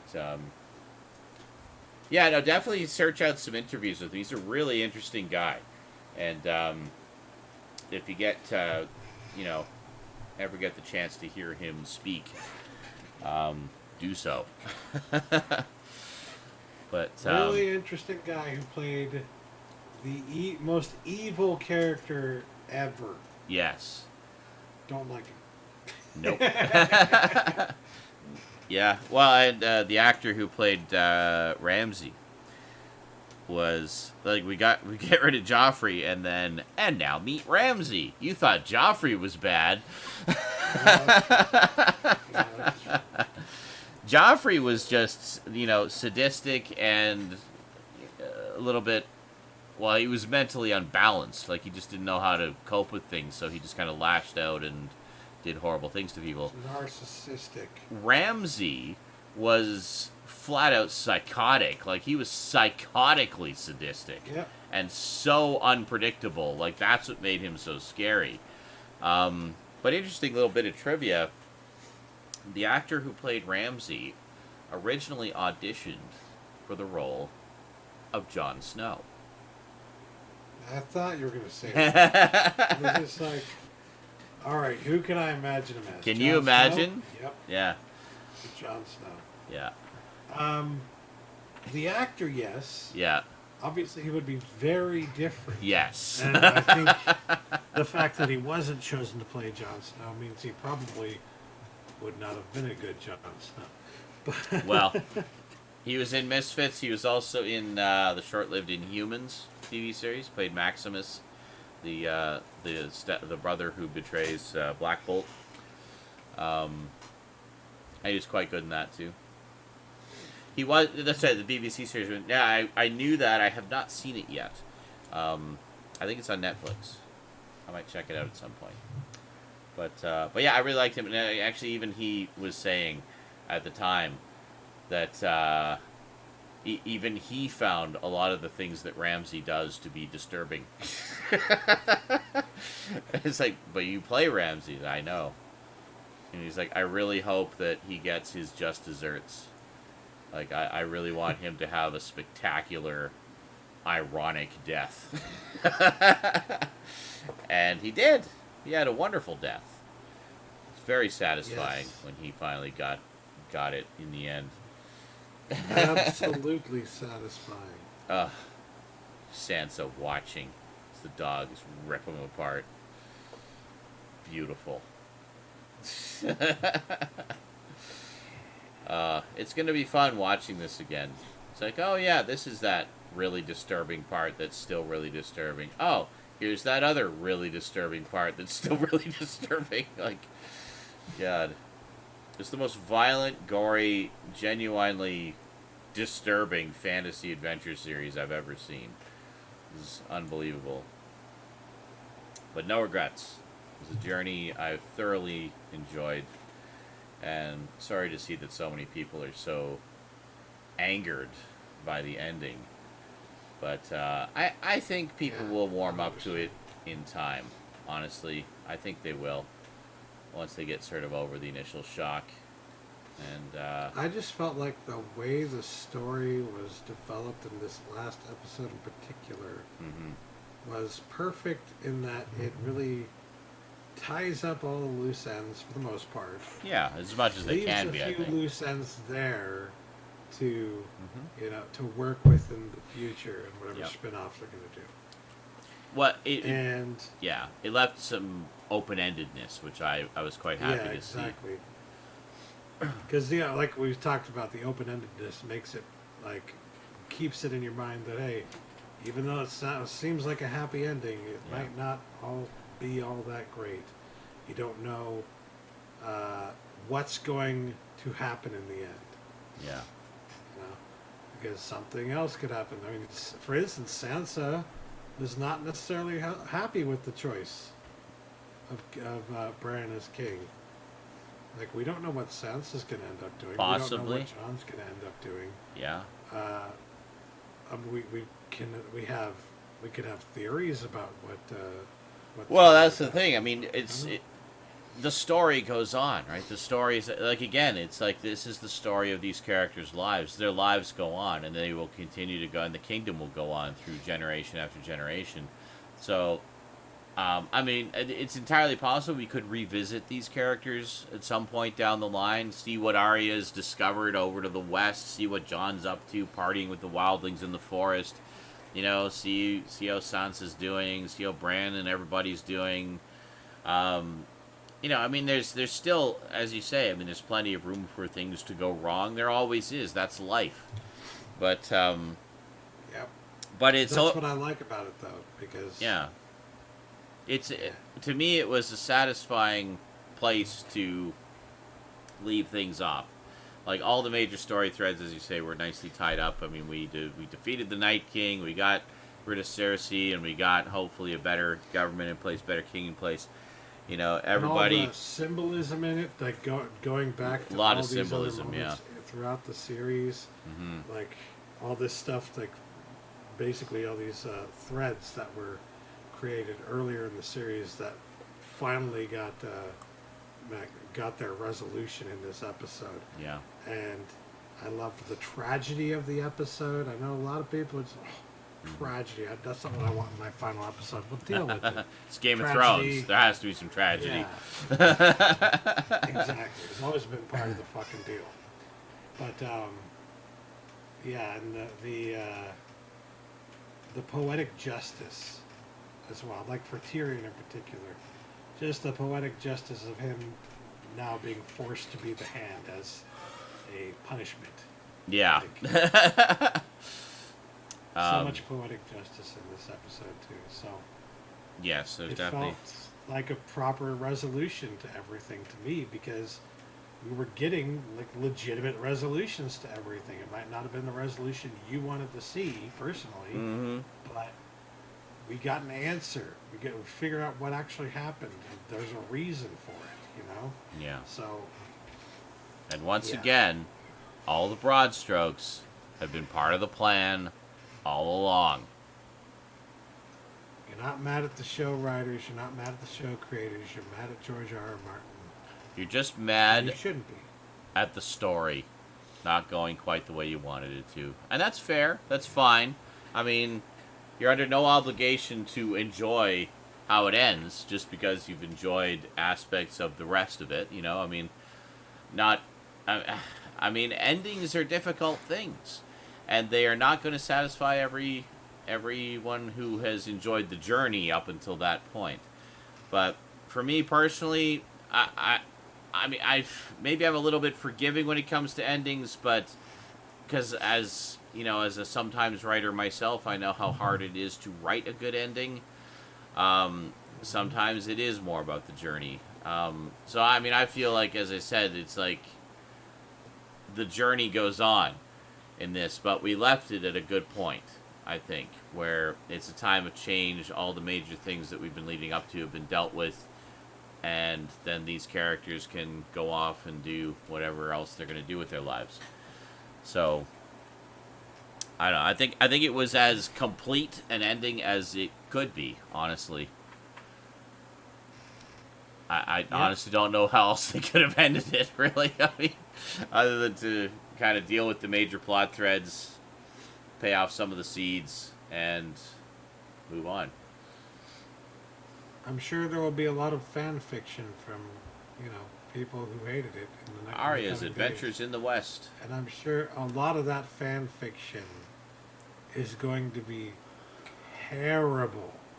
I know that the ideas that everybody has for what they wanted to see in this episode, almost all of them, I can guarantee, are just awful. Just gonna terrible. Be fan wank.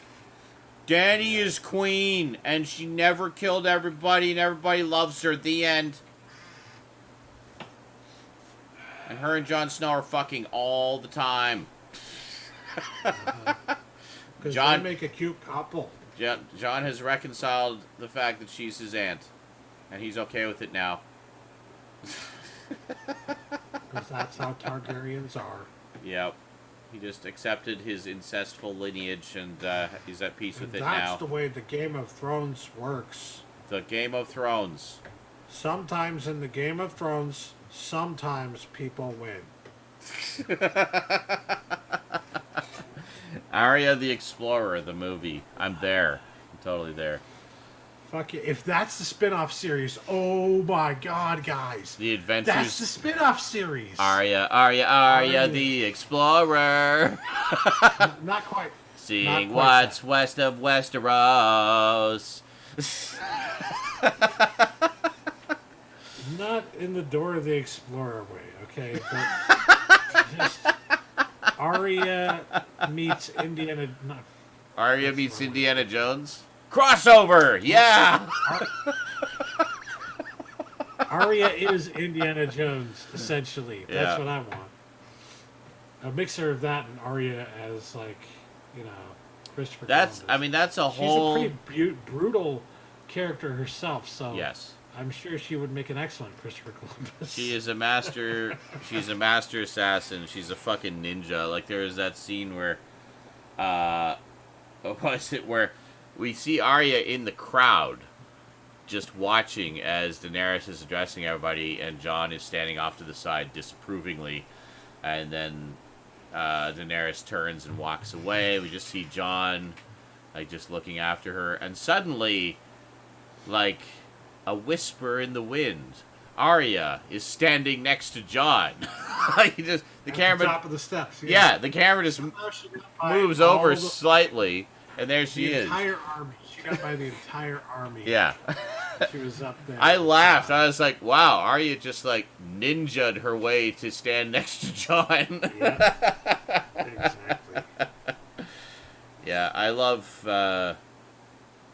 Arya's arc, from precocious little kid to freaking master assassin. Arya is my favorite character. Yeah, she's one of... Honestly, she reminds me of Rosie. I think that's probably one of the reasons she's one of my favorite characters. It's I can see Rosie being a badass like her. Rosie's my 11-year-old daughter, in case you guys are wondering. So, yeah, anybody doesn't know. But, yeah. I feel like Filbert from Rocco's Modern Life. Arya is the best character in the show. The best character. Arya and Tyrion. There you go. Two favorite characters. I really like Varys, too. It's sad to see him get fried. But, yep, but at least you got the joy of seeing Tyrion say, Varys was right. That's true. Yeah, and I'm sure Varys was laughing from whatever is heaven in Game of Thrones. I told you so. The Hound. Okay, now you want to talk about satisfying finale? The Hound versus the Mountain. I haven't heard anybody complain about that. Oh my god! Now everyone seems to agree at least on that. That was a great. And it was literally like an apocalyptic final battle, because you see the dragons swooping around behind them, the whole city is on fire, the castle's collapsing around them, and they are just entirely focused on destroying each other. And I love that their hatred for each other began with fire and ended in fire. There was just such poetry to that. Oh my gosh. It's like it rhymes. But that's what I loved about this episode too. It's such like there an was epic poetry fight. in this episode too. Yeah, I think so. But I love that part where they're just starting to square off, and Cersei just kind of looks, and then like, just kind of like tiptoes out of their way. It's like, yep, I'm getting out of here. Peace. Yeah. Yeah, peace, bitches. Don't let me get in your way. Yes. I no longer control Sir Gregor.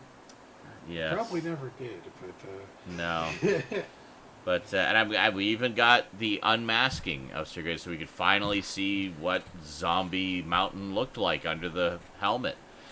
Because all this time we had only been seeing his eyes through the eye slits. It was like the fucking unmasking of Darth Vader, you know. And then we get. Yeah, I really liked the Hound. I actually really liked his the friendship that developed between him and Arya. I thought that was really sweet, and they had a lot of fun, you know, verbal sparring. If the reason for that, Brinsley, it probably has something to do with the Star Wars movies that they're doing. I'm sure, like, because George Lucas was on the set of Solo too, and he actually affected the way they shot at least one scene in Solo. He basically said, well, if I was doing it, I would do it this way. And then Ron Howard immediately changed it to what George Lucas said, because he respects Lucas so much. So, I have a feeling that's not the first time that's happened in Solo. Yeah. I think it's probably happened in every single Star Wars movie that's come out since George Lucas sold the franchise. Yeah. Because I think that maybe he's not being paid for it or whatever. Yeah. But he got paid. He'll just kind of swing by. But yeah, exactly. That he's still. Hey guys, how's it going? Making some Star Wars, eh? Okay. He's being given free reign to go on the set and just see what's up and kind of maybe try to lead people in certain directions. Because what people don't understand about some of these stories is that they were actually Solo, for example, was an idea that George Lucas came up with originally, I believe, with who was it who directed Empire Strikes Back? Who was the producer? Howard Kazanjian. Yeah. Yeah. They got together and they came up with this idea. Well, what if we did a movie about this? You know what I mean? Yeah. Okay. Yeah. And that's where the idea for Solo came up. I believe. I'm pretty sure. It's kind of like we should do like maybe we could do young adventures of young Han Solo. Yeah. Yeah. And they're just well, we wouldn't. In the end, they never got around to actually doing it. Never actually did it because they felt well, I'm assuming they probably felt the fans are not going to let us do something like that, you know? Yeah. And I think that's part of the reason why George sold it in the first place, is just so the fans aren't going to let me do anything with this fucking franchise anyways. What am I even doing with it? So, but he still goes on set and does that shit. Yes. So getting around to my whole point here is I think he was probably on set of Game of Thrones to talk to those guys, to talk to D&D, yeah. about their plans for their Star Wars. Oh, movies. for Star Wars. Oh, maybe. Potentially give them some ideas, but potentially say, hey, well, I originally had this idea with one of the other people I was working with on the original movies, and I would love to see this happen, you know. Just making conversation here, guys, you know. Exactly. It's anyway, go carry on making your little fantasy show here. Behind the scenes, George Lucas is literally still running everything. Just in a very guerrilla fashion. You just cannot not have input into Star Wars things. I was gonna say, Blade 53 says the only fight I didn't like was Jaime Lannister versus Euron Greyjoy. Yeah, it was that one.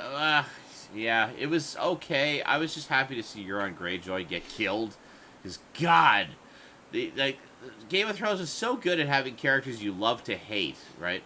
Like, I think Cersei actually put it most aptly when she described Euron as the most arrogant man she'd ever met. It's like, yes, that's it. The arrogance. He's so arrogant and just full of himself. I just want to slap the shit out of him. So I was just glad to see him get dead.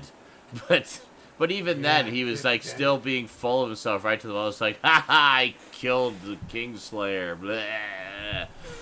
It's like, yeah, well, still he managed to stumble his way to Cersei so they could die in the rubble. So. Well, that just shows you that he was a fucking psycho too. He was. Like, oh, he definitely was. Yeah. I fucked the queen. Psychopaths. I fucked her. Yeah. Yeah, that's great. Guess who fucked her first, bro? Yeah. Her bro. That's what I loved about that whole thing. Like, Cersei was trying to convince him that was his baby, right? And like, no, it isn't. It's Jaime's. We all know it's Jaime's. Oh, we all knew. We knew that last season, and that she was just leading him on, make him think it's his. Mm-hmm.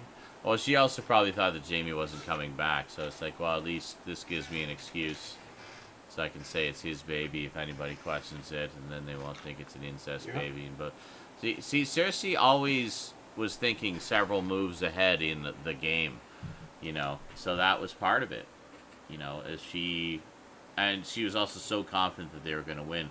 There's a great meme where it said Lena Headey gets paid about $1 million for every episode of Game of Thrones. So mad props to her for spending an entire episode just staring out of a window and drinking wine.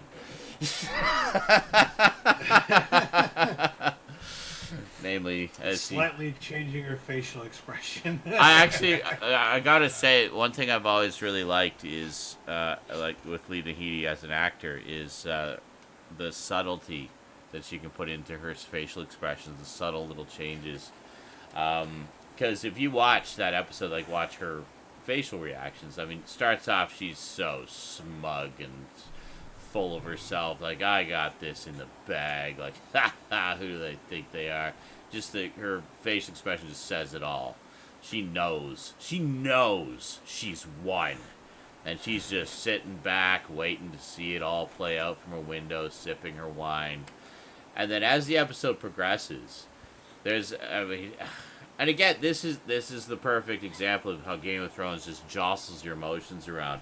I was cheering when I saw Drogon just tearing down the wall, taking out all those catapults, like all those, or not catapults, the giant crossbows, just like boom, boom, boom, boom, one after the other. And I was like, yeah, take those all out, and then that's it. And then you see Cersei's expression change a little bit. She's still a little bit concerned, but it's like, I've got the whole city between them and me. And then, of course, when Daenerys, the Scorpions, that's what it was, thank you.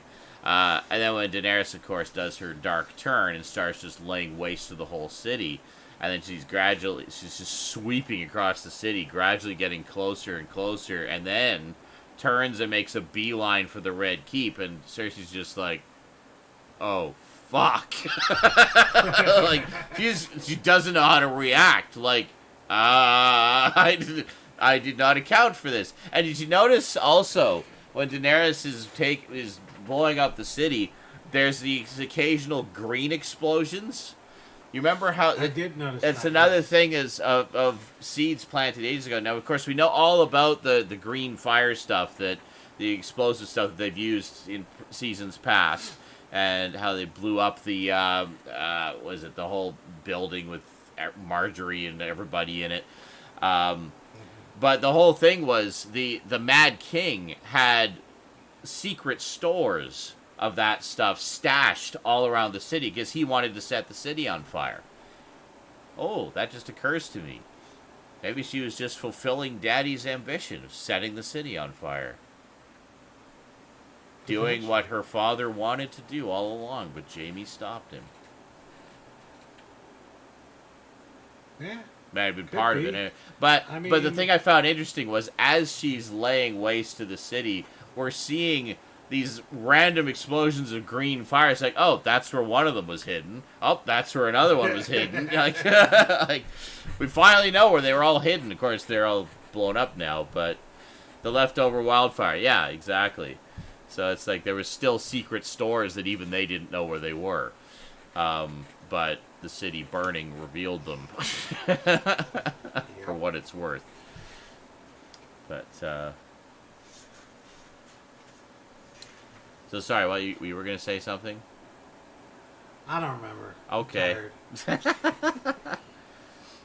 Yeah. Nice touch. Thought Cersei was going to cut off their exits. They never gave Cersei a baby bump to show she's pregnant. Yeah, that's true. That is true. It's only her word. Although, I mean, how much? What I was going to say is how much time had passed. I mean, it may not have been enough time for it to start showing. It leads more credence to the whole theory that, like, potentially Dany was planning this all along. Like, this was her strategy to get everybody on her side by, you know, freeing people to create an army and all that stuff, you know. Yeah. And by freeing people, she also gets all these other people on her side because, oh, she's not doing anything bad. She's helping people, right? Mm-hmm. Maybe that was part of the strategy all along because we knew her ambitions for the throne from the very first season. Yeah. So, you know, and it could have potentially just been a well thought out plan of just, I'm going to get that throne one way or the other.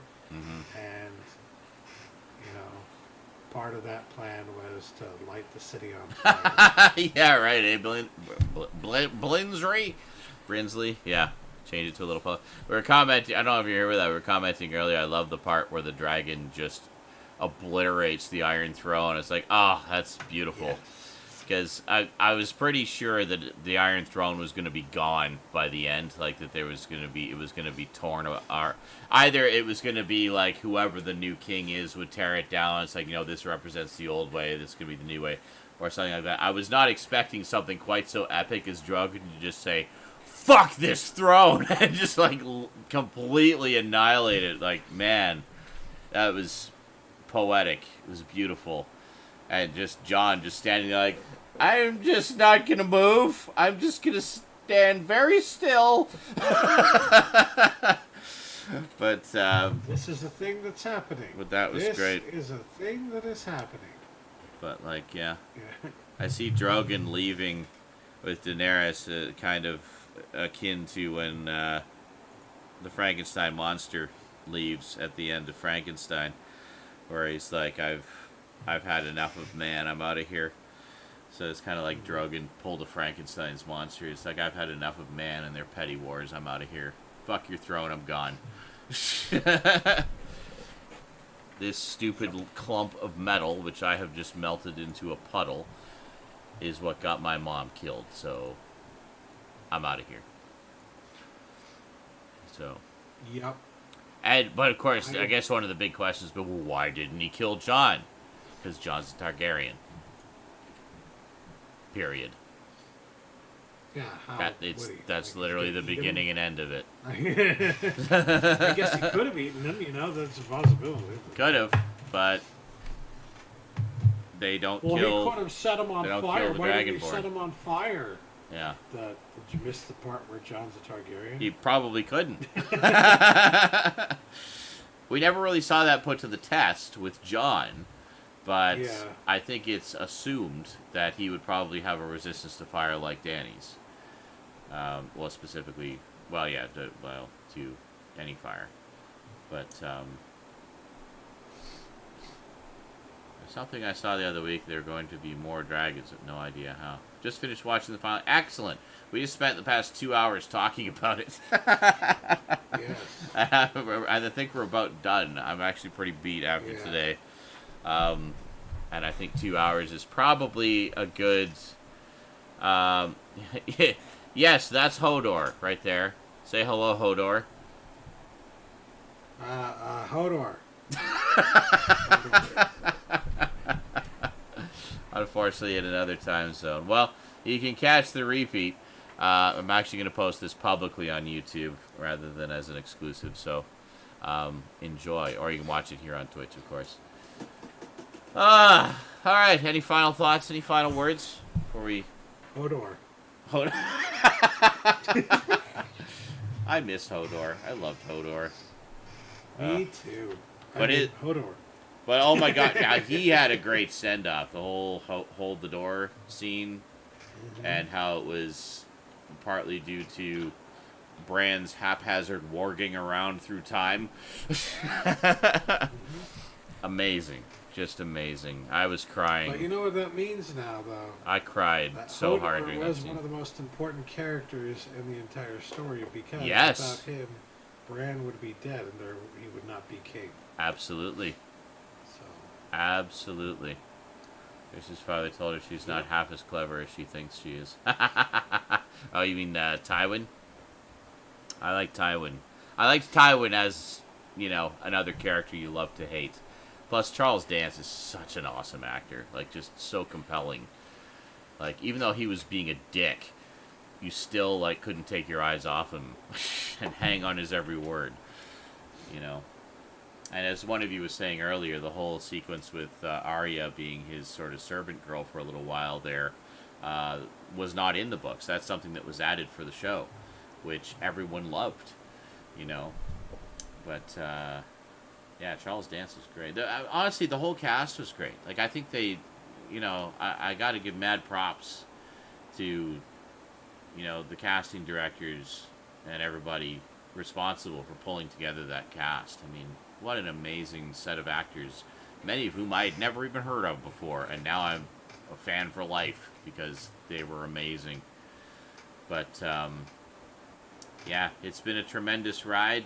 Here's hoping we get our spin-offs and prequels, because I don't think I'm alone in saying I would love to spend some more time in that wonderful, dark, dangerous fantasy world that has been gifted to us by George R.R. Martin.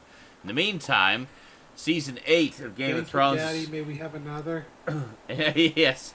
In the meantime, Season 8 of Game of Thrones is coming out on Blu-ray soon. It's actually, the pre-order's already up on Amazon.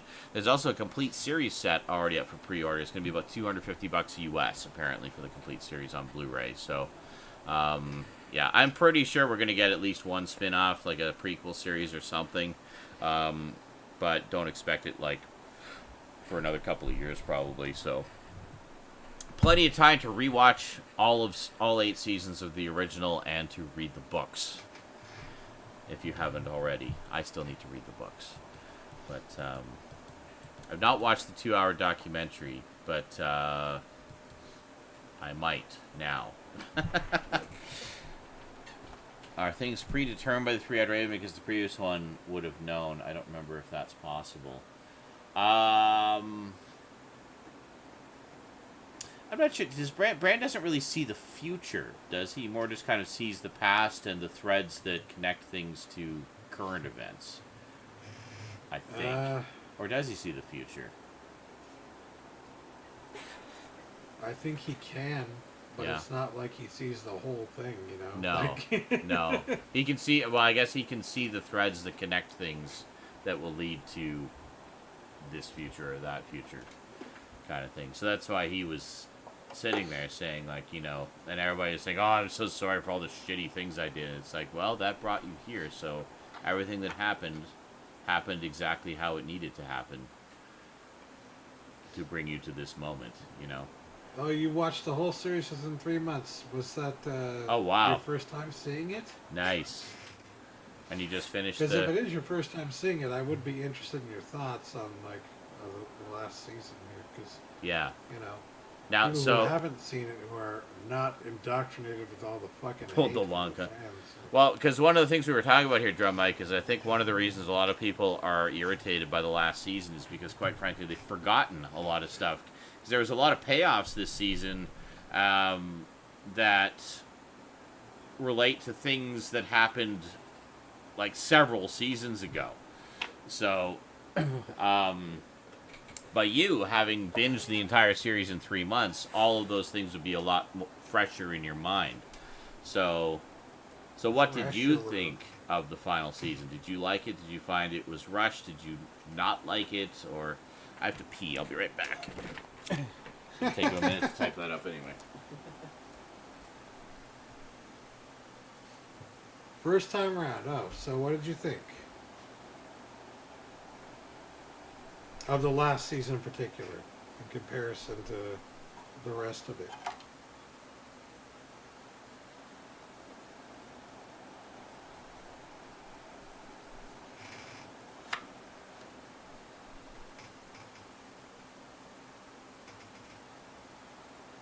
You're welcome. Well, one of the tags for this particular stream, see the tags beneath it say AMA Analysis Pop Culture Spoilers Allowed. Now, Sean doesn't usually do that, only for special occasions.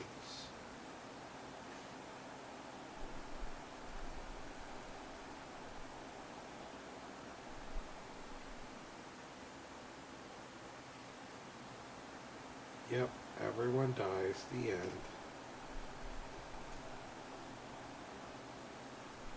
Is that not a happy enough ending for you?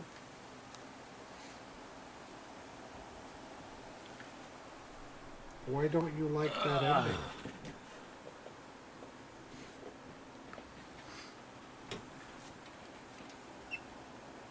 ending? Everyone dies. Okay, a lot's happened. I have to rewatch it now that things made sense in the end.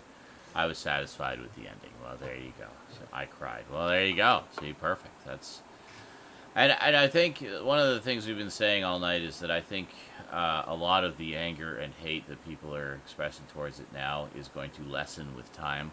And I think when people go back and rewatch the series and kind of see the ending with the rest of it kind of fresher in their mind, I think they will appreciate it in a different way. I think right now a lot of it is shock at some of the more cataclysmic turns of events, and they're just kind of lashing out, and also the frustration that their favorite show that they've been loyally following for like 9 years is over now. It's done. There's no more other than whatever the spin-offs are that we're going to get down the line. But what was that? That's what the alt title is to the whole series, according to one person I talked to that's never watched the series. What? Everyone dies. The series. Yeah. Alrighty, folks. Well, I think we're going to call it a night here. So thanks for joining us for this Game of Thrones decompression stream. Hope you enjoyed. I'm going to post this to YouTube, and then we'll let the real anger come out in the comments. So bring the hate, people, or bring the love, whatever it is. Whatever you're feeling, whatever you got to say, put it all in the comments. I may not respond to all of them, but I do read all of them, so you can take some solace in that. I can confirm that Sean does enjoy responding angrily to hate comments. I'm a masochist. What can I say? I watched Game of Thrones. Is that exactly? We're all masochists. Anybody who watches Game of Thrones and enjoys it is a masochist. Let's be honest here. Alrighty. Well, have yourselves a good day or night or whatever, and we'll see you next time, whatever form that takes. Until then, thanks for joining us, and sayonara. Hodor. Long live King Bran.